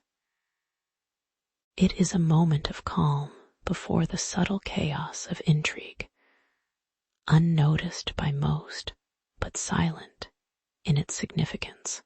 As the banquet flows onward, the guests exchange covert glances and subtle gestures, their masks hiding more than just their faces. Darius remains nearby, attentive yet unobtrusive, feeling the faintest prickle of tension in his fingertips as he observes the silent signals traded among courtiers. The atmosphere shifts imperceptibly. Beneath the surface, a dangerous game unfolds, one where a slip could mean death, or worse. When the king's toast echoes across the hall, everyone raises their cups in unison, the clink ringing softly like a fragile promise. Then suddenly, a jarring noise, an overturned plate, a raised voice, a hurried movement disrupts the quiet rhythm, revealing a conspiracy woven into the very fabric of the night. A sharp cry cuts through the confusion, and for a moment, the room's veneer of calm falters. Irony flashes in the awkward pause as the intended murder scheme unravels in an unremarkable clash of human error. Darius, frozen for a fleeting instant, sees the queen's face flicker with shock, her delicate features blurred with confusion and fear. Hidden behind the fleeting shadows cast by the flickering lanterns, the assassins attempt to slip away, with the deadly goblet now exposed, becomes a tangled dance of desperate gestures and muffled commands. Every movement feels slow and precise, like the last measurable moments before everything changes. The hall's silence, heavy and strange, hangs uncertainly in the cool night air. The chaos gradually subsides into a tense but measured calm, as the original order of the hall seeks to restore itself, though the memory of danger remains tangible and unspoken. Darius finds himself moving instinctively, shielding the queen with a steady hand, his heart steady yet heavy with the quiet quiet knowledge that betrayal often lurks within familiar faces. The assassin, now restrained, sits silently, the moment frozen in a quiet reflection of human fragility and the thin edge of trust. The air feels cooler, the sounds softer, as if it is all settling into a less volatile, but no less delicate balance, like the stillness after a storm that has only just passed. The feast continues, unwitnessed by most, bearing the weight of what had almost been lost. Later, as the hall empties and guests dissolve into the quiet night, one can't help but ponder how ordinary acts, serving a drink, exchanging a glance, carried within them the potential for catastrophe or grace. Darius quietly places the goblet on a tray, the faint memory of danger lingering like an afterthought, and walks away with a sense of quiet humility. The night feels slower now, wrapped in the thoughtful stillness of human imperfection, where trust is fragile and irony often invisible but ever present. In these moments of calm, history seems to rest peacefully, aware of its own silent stories, quietly amused by their small, human absurdities. And somewhere unseen, a shadowed figure perhaps begins to plan the next subtle twist in this ongoing human play. In the quiet hours before a grand banquet, beneath flickering torchlight and the faint scent of roasted meats, the courtiers prepared their places, unaware that such supposedly routine routines carried the weight of fragile trust. The goblets gleamed softly on polished trays, each waiting to serve the filling of wine and conversation. Their surfaces, like calm pools, reflecting the flickering shadows of portly lamps. Among these attendants was Darius, a loyal servant whose simple duty was to ensure the cups reached their proper recipients, little suspecting that the evening's serenity would soon shatter like fragile glass. The air hung thick with anticipation and the subtle hum of whispered gossip, all underscored by an ever-present sense that something unseen might slip beneath the calm surface at any moment. Life in these fleeting moments felt almost normal until the crimson climax drew near. As the guests settled into their seats and the ceremony of pouring wine commenced, a mistake unfurled quietly, an unspoken slip in the intricate dance of trust. The poisoned goblet, meant for a rival or a hidden traitor, was instead handed to the king's trusted general, a man whose broad shoulders bore the weight of many battles and who now hesitated, sensing the anomaly in his glass. Darius's eyes widened slightly, his breath caught in a moment of chilled awareness. The tension was palpable in the still air, thick enough to taste, as everyone silently observed the silent, suspended exchange that could topple kingdoms or preserve them. The period of calm stretched thin, the quiet only broken by the faint clink of cutlery and the distant murmur of voices, while the fate of many seemed to hover on the edge of a simple mistake. A strange and grim irony entered the scene. This small vessel, meant to be a symbol of hospitality, now concealed danger as easily as it revealed human folly. Darius, burdened with the quiet knowledge of the poison, watched as the general raised his goblet in a slow, deliberate gesture, as if savoring the uncertain moment. The other guests remained unaware of how close catastrophe danced to their unknowing ears, the shadow of death lurking behind their polite laughter. All the while, the foreign prophets and shadowed figures in the background, faces blurred by diffused light, kept their silent vigil, unseen and unfathomable in their intentions. It was a cruel twist that mere human error could threaten lives as fragile as fine silk. Each person obliviously engaged in their fleeting, mundane rituals of dining and diplomacy.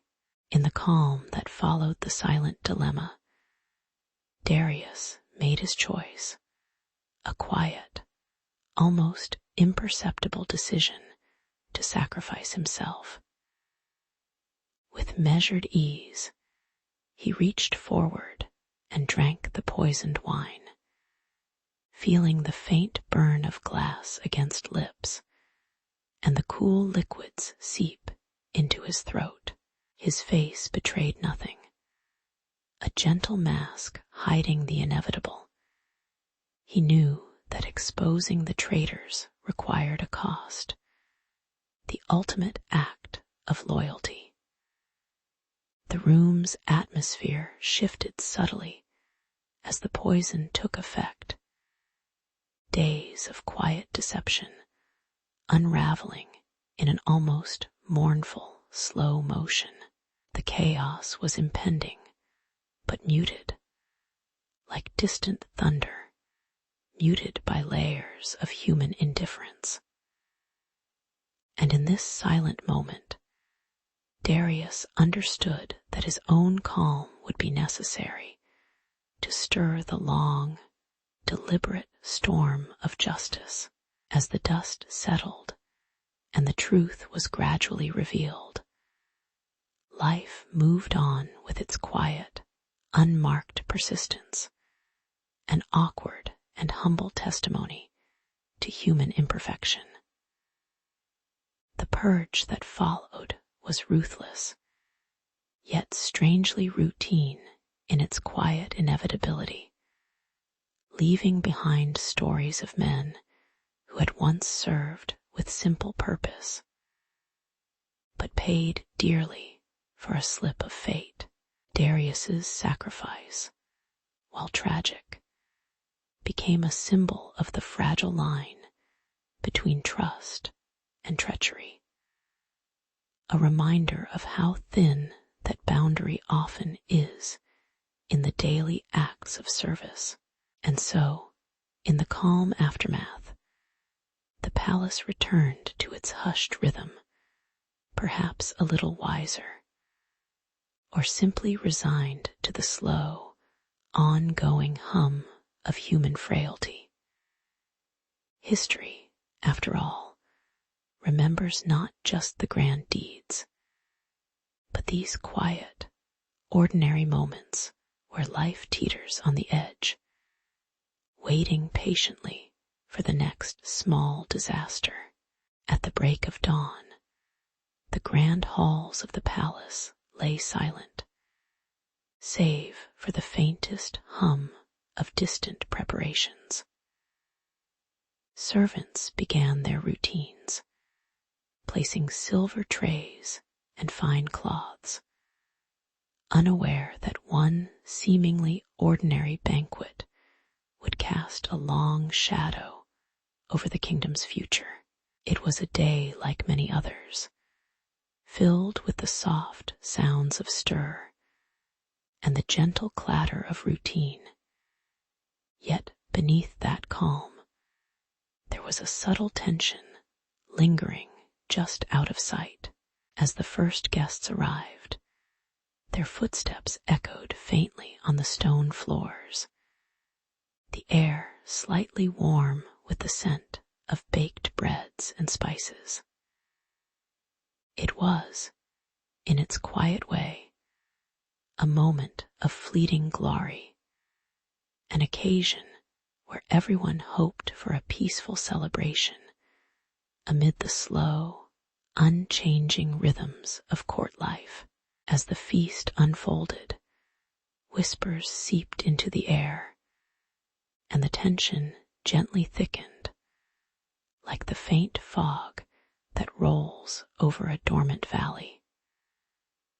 Among the guests, some eyes glinted with cautious suspicion, others remained distracted with small talk and measured laughter. A group of conspirators slipped into the shadows, their intentions subtly woven into the fabric of the evening's merriment. The delicate balance of power felt fragile beneath the polished silverware, and a sense of precariousness hovered around the tables like a soft, unseen thread. Everyone at the banquet, knowingly or not, danced on the edge of a quietly brewing storm, one that promised to unspool in the most unlikely of moments. Somewhere between the opening toast and the last bite of the dessert, irony settled softly like dust on a forgotten book. The very act of serving a gesture meant to honor the rulers turned ominous as the conspirators' plot unfurled quietly, revealing its deadly intent. Servants unaware of their peril continued their small duties, passing wine and turning trays, while behind the scenes, knives and whispers found their place.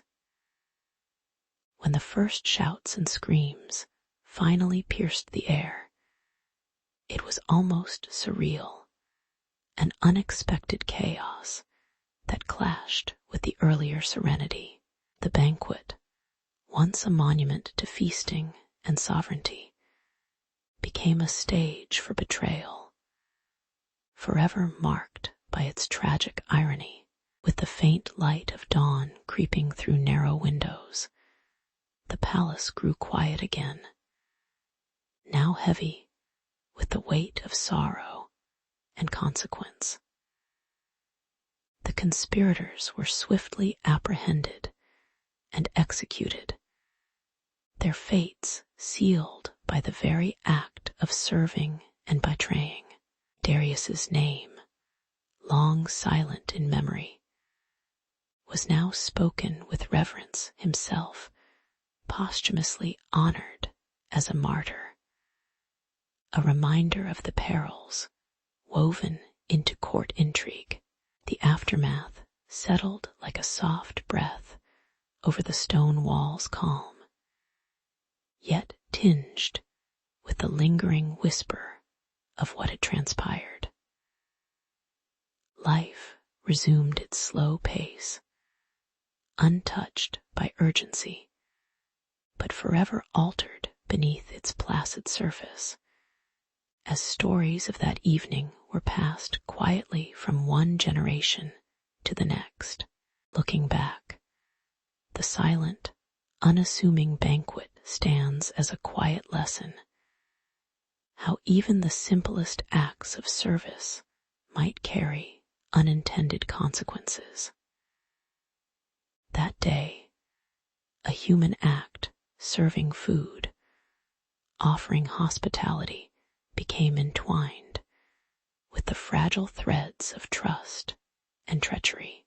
As history drifts by, it composes stories not of grand heroics, but of ordinary moments shadowed by extraordinary risks, wrapped in calm and understated irony. Perhaps the kingdom's greatest takeaway was not just the loss, but the quiet understanding that beneath the veneer of civility, treachery can quietly simmer, waiting to reveal itself in the most unexpected hours. And so, the palace's story folds back into its legacy of silent, subtle lessons, a testament to how thin and fleeting the line between peace and chaos might really be. In the quiet dawn of Brackenford, Aldrich's new duties as a market guard felt like stepping into a world already measured and known. With a simple oath whispered beneath a low, leafless tree, he committed himself to watchfulness, meeting the lively merchants in their colorful stalls and exchanging nods that seemed both reassuring and faintly tired. The market was a mosaic of small sounds, clattering baskets, murmured bids, and the distant call of a water seller filling the morning air with gentle rhythm. As Aldrich adjusted his leather gear, he was mildly aware of the gentle weight of responsibility settling on his shoulders, soft and invisible like the morning fog. The traders, with their weathered faces and hurried gestures, seemed to carry centuries of routine, indifferent but steady in their motions, while he listened quietly to the town awakening around him. As the day wore on, the usual hum of the market gave way to more subtle threats, furtive glances from shadowed corners, the twitching hands of a pickpocket slipping into a neighboring purse, and the faint coughs of those who might carry contagious ailments. Aldrich's eyes darted over the bustling stalls, slow and deliberate, catching fleeting glimpses of petty thefts that brushed against the edges of his awareness without demanding too much action. The smell of stale bread mixed with the sharp tang of vinegar and the sickly sweetness of a feverish child nearby. Every so often, he paused to listen for the crackle of fire or the shouts of a merchant warning of spilled wax or a fallen lantern. Small hazards threading through daily life like silent, lurking dangers in the quiet, wearily mundane rhythm of ensuring safety. He quietly acknowledged how easily chaos could erupt from the simplest oversight or unnoticed spark. There was a certain irony in his solemn oath, promising protection, while the true threats were so often invisible, unnoticed by most. The bustling crowd seemed indifferent to the risks, their chatter and barter masking the quiet erosion of caution. Aldrich's gaze occasionally lingered on the blurred faces of prophets or saints painted on worn banners, their features obscured by shadow or faded by time, perhaps symbolizing how human effort often hid behind unseeing faces. The flickering candlelight, casting long shadows over the stalls, revealed tiny cracks, an unspoken reminder of how easily a forgotten fire or a careless step could undo days or years of work. The more he observed, the more it seemed that danger was less a dramatic event and more a series of small, mundane slips, overlooked and underestimated, much like the slow decay of a warm, quiet evening slipping toward night. Over time, the steady routine softened the sharpness of his initial worries. Aldrich found a strange comfort in the predictability of the markets, slow ebb and flow. The laughter of children chasing a stray dog, the slow return of merchants stacking goods after a midday lull, and the shared glances of tired but familiar faces softened the weight of vigilance. The looming threat of fire or disease was always present, but became wrapped in a calm acceptance. An understanding that chaos, if it arrived, would be gentle and unhurried, leaving only quiet traces in its wake as the sun dipped lower and cast a warm, orange glow over the merchant stalls. Aldrich allowed himself a moment of quiet observation, feeling the slow pulse of community that persisted despite the dangers lurking beneath the colorful veneer.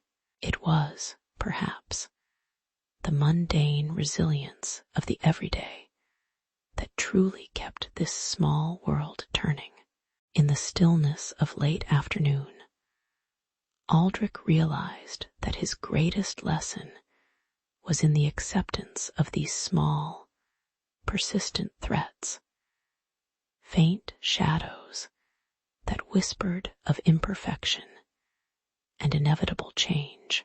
The market, with its gentle chaos and quiet routines, was a fragile fabric, woven with the patience of countless days like today. He watched a tired merchant tighten his apron, a child's soft laughter fading into the background, and reflected that his oath was less about guarding from catastrophe and more about standing quietly amidst the ordinary. The faces of prophets and figures long gone, hidden in shadow or veil of light, seemed to remind him that human effort was often unseen, uncelebrated, yet enduring.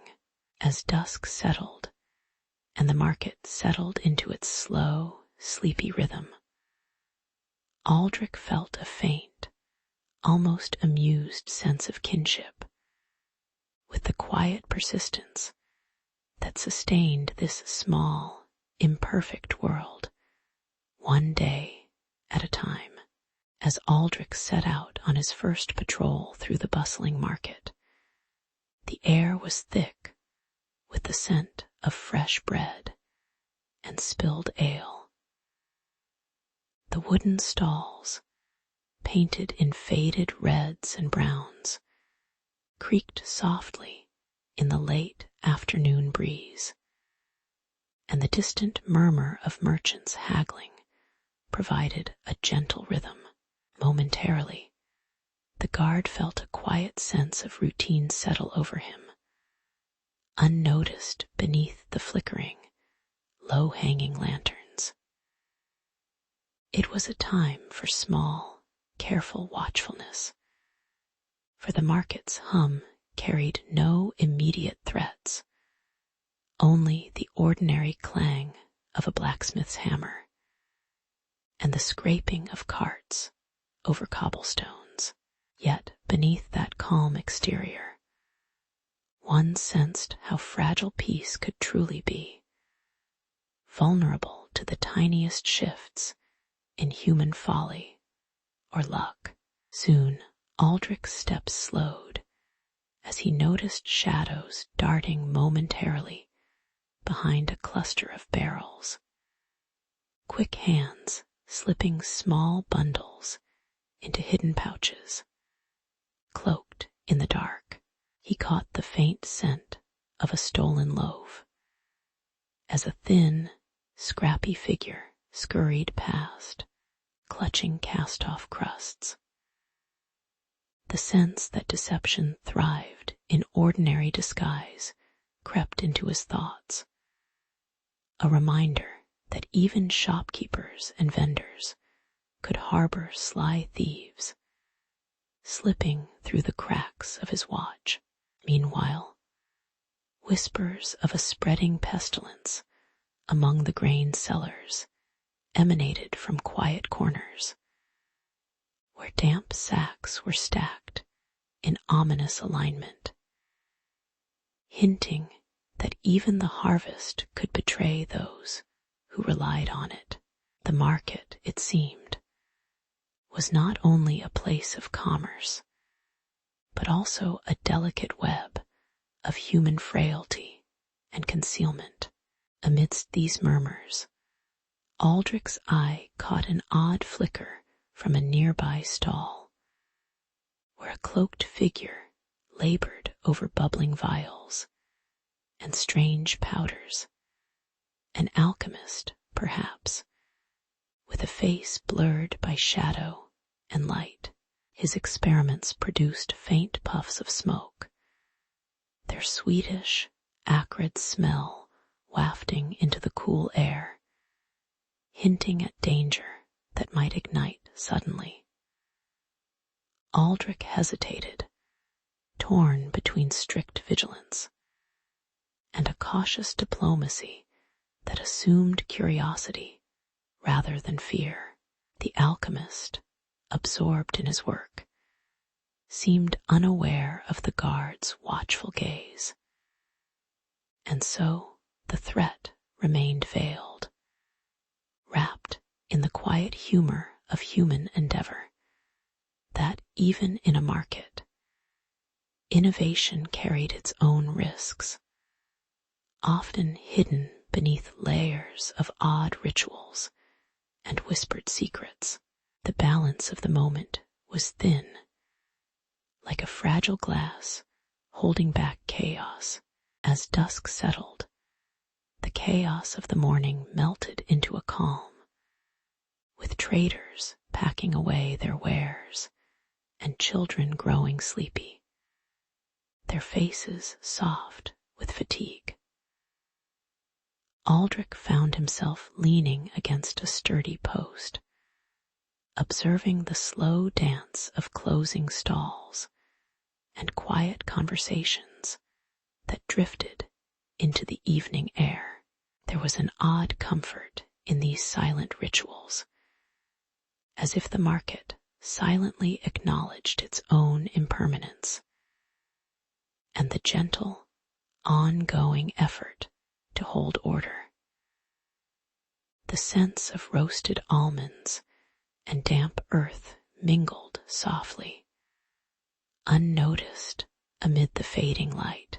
Now the threats seemed to shrink into mere whisperings. The earlier human deceptions, truly only small shadows cast by the late-day sun, faint, fleeting, and hardly worth the worry they had once prompted. And so Aldrich's first day as a market guard quietly faded into memory, leaving him with a broader understanding. How human imperfections, like hidden pockets and unseen risks, were woven into the simple fabric of daily life. The market, a place of fleeting interactions and fragile agreements, remained a mirror of life's subtle absurdities. The thefts, the strange experiments, the spreading fears, Perhaps, he mused softly, the true task was not in banishing danger completely, but in quietly accepting that beneath each ordinary gesture, small shadows lingered, inviting a gentle, watchful patience. As he turned to leave, the early evening calm embraced him, a reminder that even in the most mundane of places, history's slow, steady rhythm persisted, tired, but resilient, quietly amused at human persistence. In the early morning light, Aldrich, the seasoned market guard, stood quietly at his post, surveying the bustling stalls that seemed unaware of any looming threat. The crowd moved in familiar patterns, merchants calling, children laughing, animals shifting weight from hoof to hoof.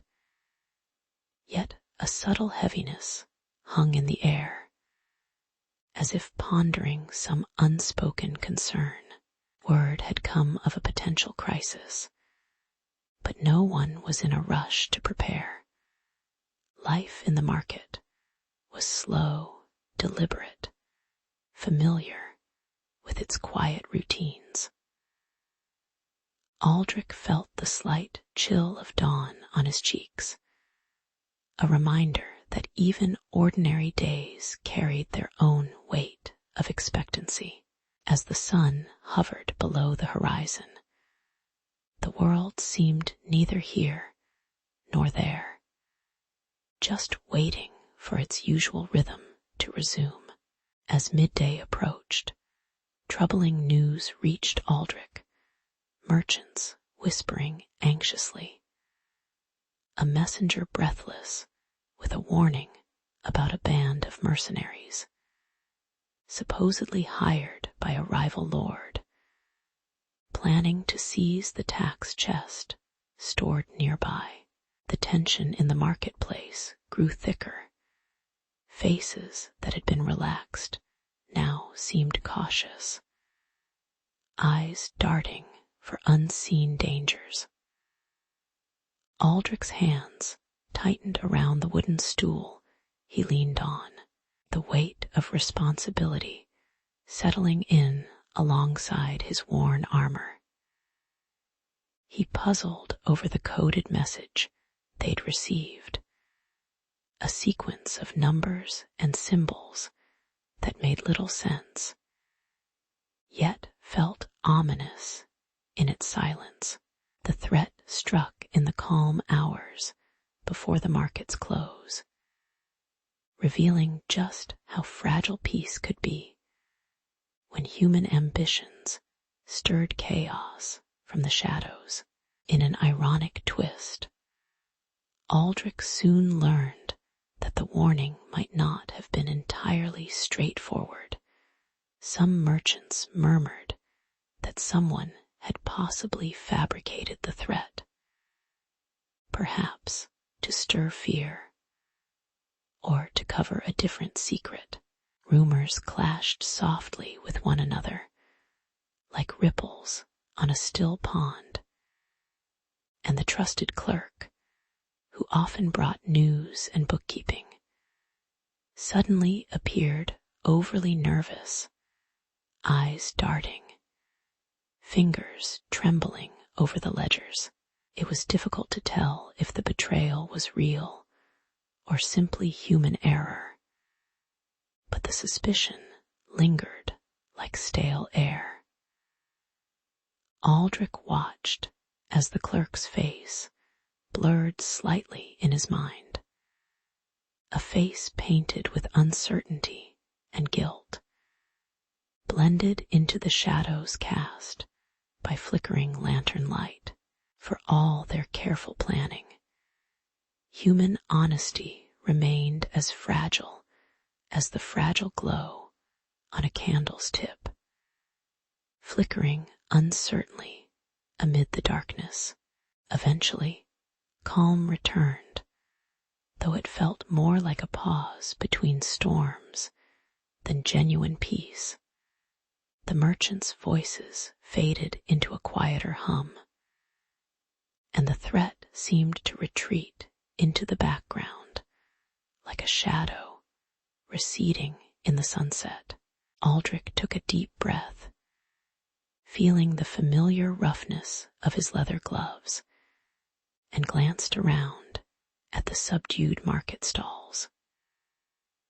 The risk had been real enough to reveal cracks. Trust stretched thin, loyalty questioned. But in the quiet aftermath, life gradually eased back into its slow, predictable flow. The betrayed clerk, now under scrutiny, appeared exhausted, perhaps realizing that human fears often grow larger in silence. As the light dimmed, Aldrich reflected on the vulnerability woven into every human act, the way even the simplest warning could harbor undercurrents of doubt and futility. Later that night, as he sat beneath the shadowed awning, Aldrich considered the strange human dance of suspicion and unity, recognizing how these moments, though small and fleeting, left a quiet mark on his routine life. The market, with all its noises and stillnesses, was not just a place for commerce, but a mirror to the delicate fragility of trust, woven into the mundane fabric of daily existence.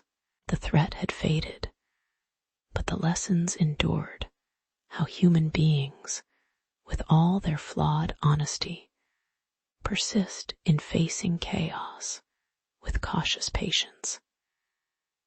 He mused about the unseen faces of prophets, whose features remained hidden behind the masks of light and shadow, much like the faces of mankind. Yet, somehow, every story kept moving forward, softly, knowingly, quietly. In this slow, muted world, the smallest acts of vigilance became a gentle affirmation of perseverance, if only for another day. Under the quiet, darkening sky of late evening, the market was winding down as traders packed away their wares, and the distant murmur of idle conversations faded into a gentle hush. Aldrich, the long-standing guard, stood near the central pavilion, feeling the weight of another day's routine. The soft hum of lanterns swaying in the breeze cast long, lazy shadows on cobblestones, as nothing seemed particularly unusual beyond the usual ebb and flow of life. It was, in essence, a moment of calm, the sort maintained by simple human routines, and a shared understanding that tomorrow would bring yet another day of commerce and mild chaos. But as the night deepened, an unnatural stillness settled over the market. The faint sound of footsteps grew deliberate, and suddenly the shadows behind the stalls moved with purpose. Mercenaries, clad in dark cloaks and silent boots, launched their coordinated assault, lighting fire to the wooden tables and straw-filled booths. Faint orange flickers flickered against the night. Livestock, unsettled and restless, broke free, their hooves pounding on stones as they scattered in the darkness. Aldrich's senses sharpened, attention caught by the strange, unwelcome lack of routine, and he felt the quiet tension creep along his spine, knowing that expectations of peaceful defeat had never quite prepared him for this particular chaos. Amidst the chaos, irony seemed to take hold of fire, a risk often managed carefully in the market's daily life, now threatened to swallow the entire square, while a herd of livestock, usually docile and contained, surged like a wild tide of flesh and noise. Aldrich watched as a crooked stack of barrels toppled, spilling their contents in a slow, accidental cascade of oil and ale, providing a makeshift blockade that seemed almost absurdly fitting. The mercenaries, intent on destruction, seemed almost surprised by their own success, pausing perhaps to admire the chaos they wrought. While the world had seemingly turned upside down, Aldrich's mind lingered on the quiet ordinariness that had preceded this night, which now cast a strange, nostalgic glow over the disaster unfolding before him. With a calm born from years of quiet service, Aldrich began to adapt. He used the market's architecture, tying ropes between merchant stalls, nudging barrels into strategic positions, and scooping up volatile alchemists' concoctions to create barriers and distractions. The flickering flames cast a smoky glow over his focused face, while the hasty rearranging of supplies became a hesitant dance of necessity.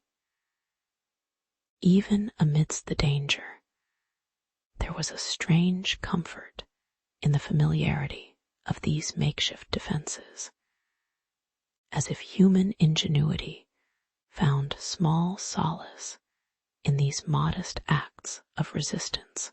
The livestock, calmed somewhat by the commotion, slowly settled into uncertain pens, and the lantern's flickering light seemed to whisper that the night was neither lost nor entirely won. As dawn approached, the smoke drifted away, and the market fell silent once again, save for the cautious movements of the survivors assessing the damage. Aldrich stood amidst the remnants, his eyes gentle and tired. The scars of the night lingered on the cobblestones, and in the slight tremor of his hands, as he surveyed the scene, an ordinary tableau of resilience woven into the quiet fabric of daily life.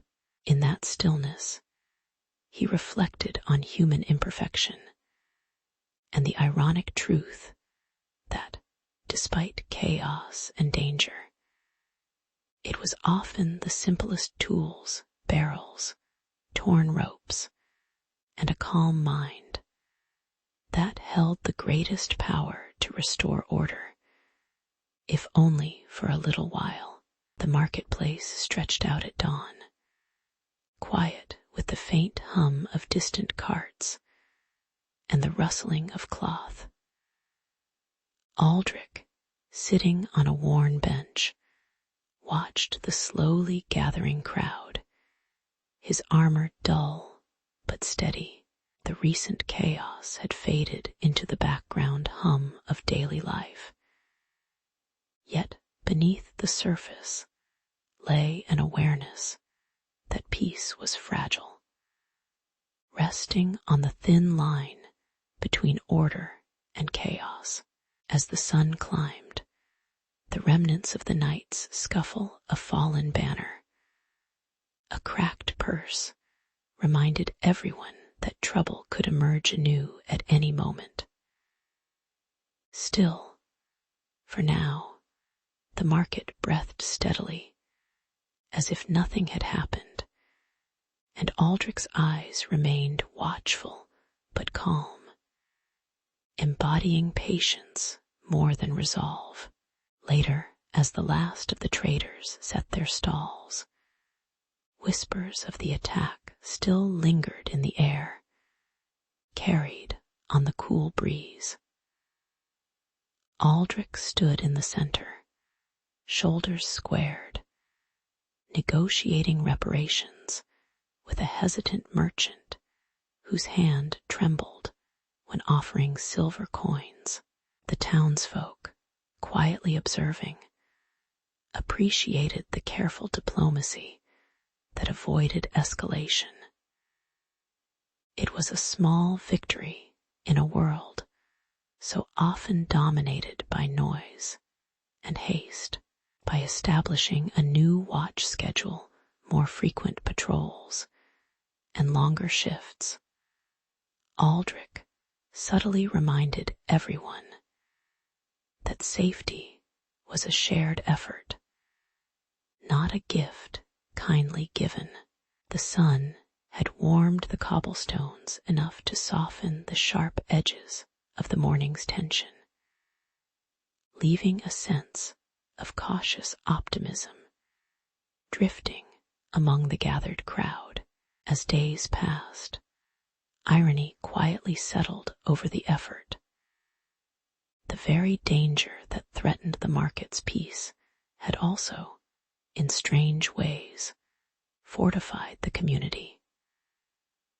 Aldrich received nods of respect, some with faint smiles behind weathered faces, others in silent gratitude that didn't quite meet the eyes.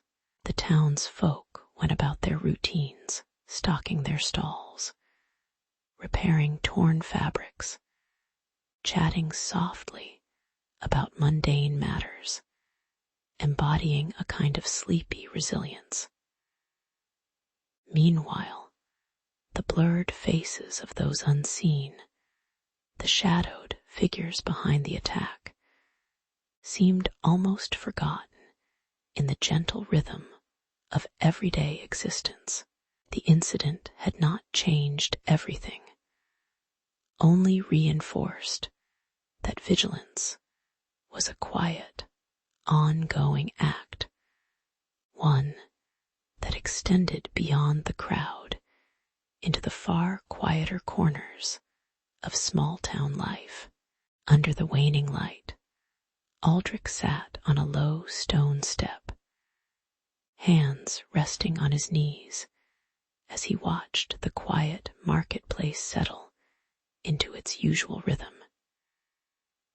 He considered how peace was, after all, a collection of small, ordinary acts, a watchful glance here, a firm but fair word there. The same street, the same stalls, the same tired faces, yet now more seasoned, more quietly aware.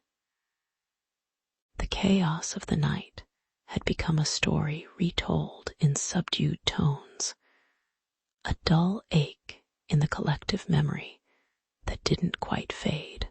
His duties had not made him into a hero, but into a guardian of moments less dramatic, more enduring in their subtlety. With a gentle sigh, he allowed himself to believe that perhaps the true measure of vigilance was in the peaceful quiet that followed softly, like dusk settling over a day well watched. Years later, the market remained a place of simple, unremarkable commerce, touched by the faint echo of past threats that had long since worn into history. Aldrich's watch, like many others, was a small thread woven into the fabric of daily life, unseen but essential. Reflecting on those days, one might note that the mark of a good guard wasn't in dramatic heroism, but in quiet consistency, in the unbroken routine of watching over what was fragile but necessary. The blurred faces of unseen prophets or shadowy attackers had dissipated into the soft haze of memory, their significance reduced to distant shadows.